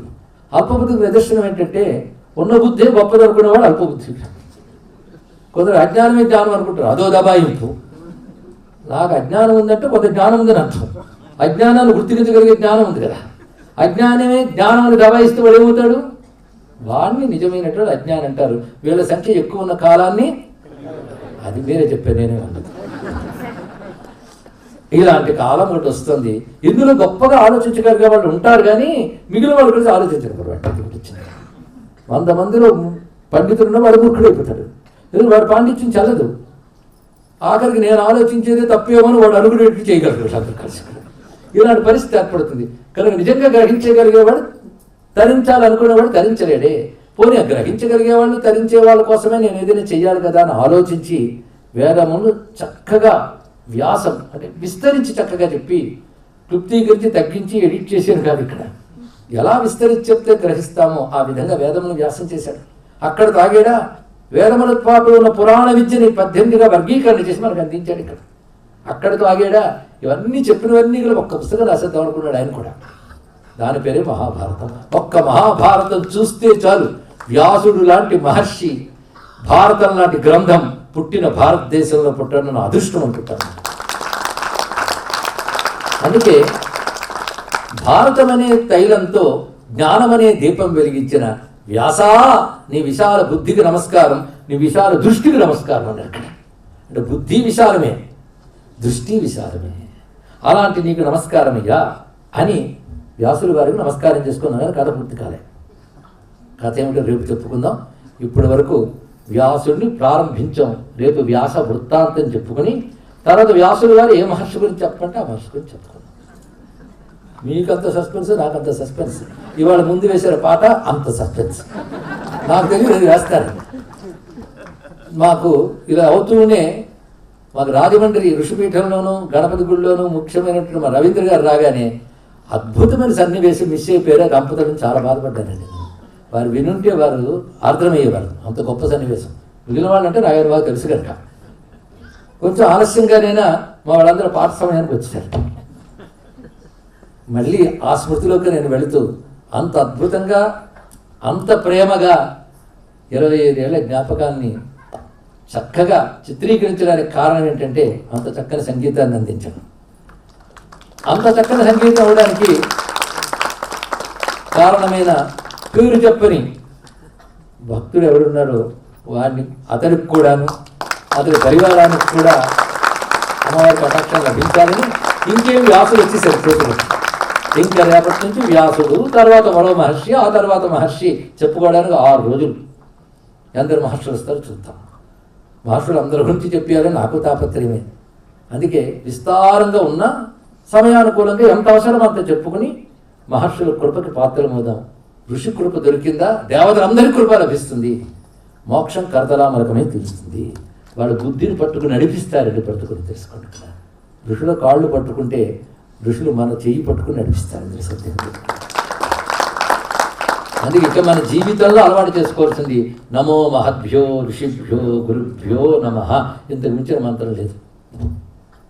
అలా ఋషి పరంపరకి నమస్కారం చేస్తూ ఆది మహర్షి పరమేశ్వరుడే అధిపతిగా కలిగిన అమృతధామం సనాతనం ఇది భారత ధాత్రి ఋషిపీఠం.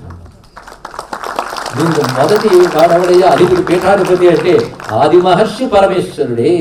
ఇక్కడ పరమేశ్వర శబ్దం ఇందుగా చెప్పినట్టు శివకేశవాదులు ఎవరికైనా వర్తిస్తుంది. అది అలాంటి ఋషిపీఠమైన భారతదేశంలో ఉన్నాం కనుక ఋషుల గురించి చెప్పుకోకపోతే ఎలా అండి. వారికి నమస్కరిస్తూ స్వస్తి.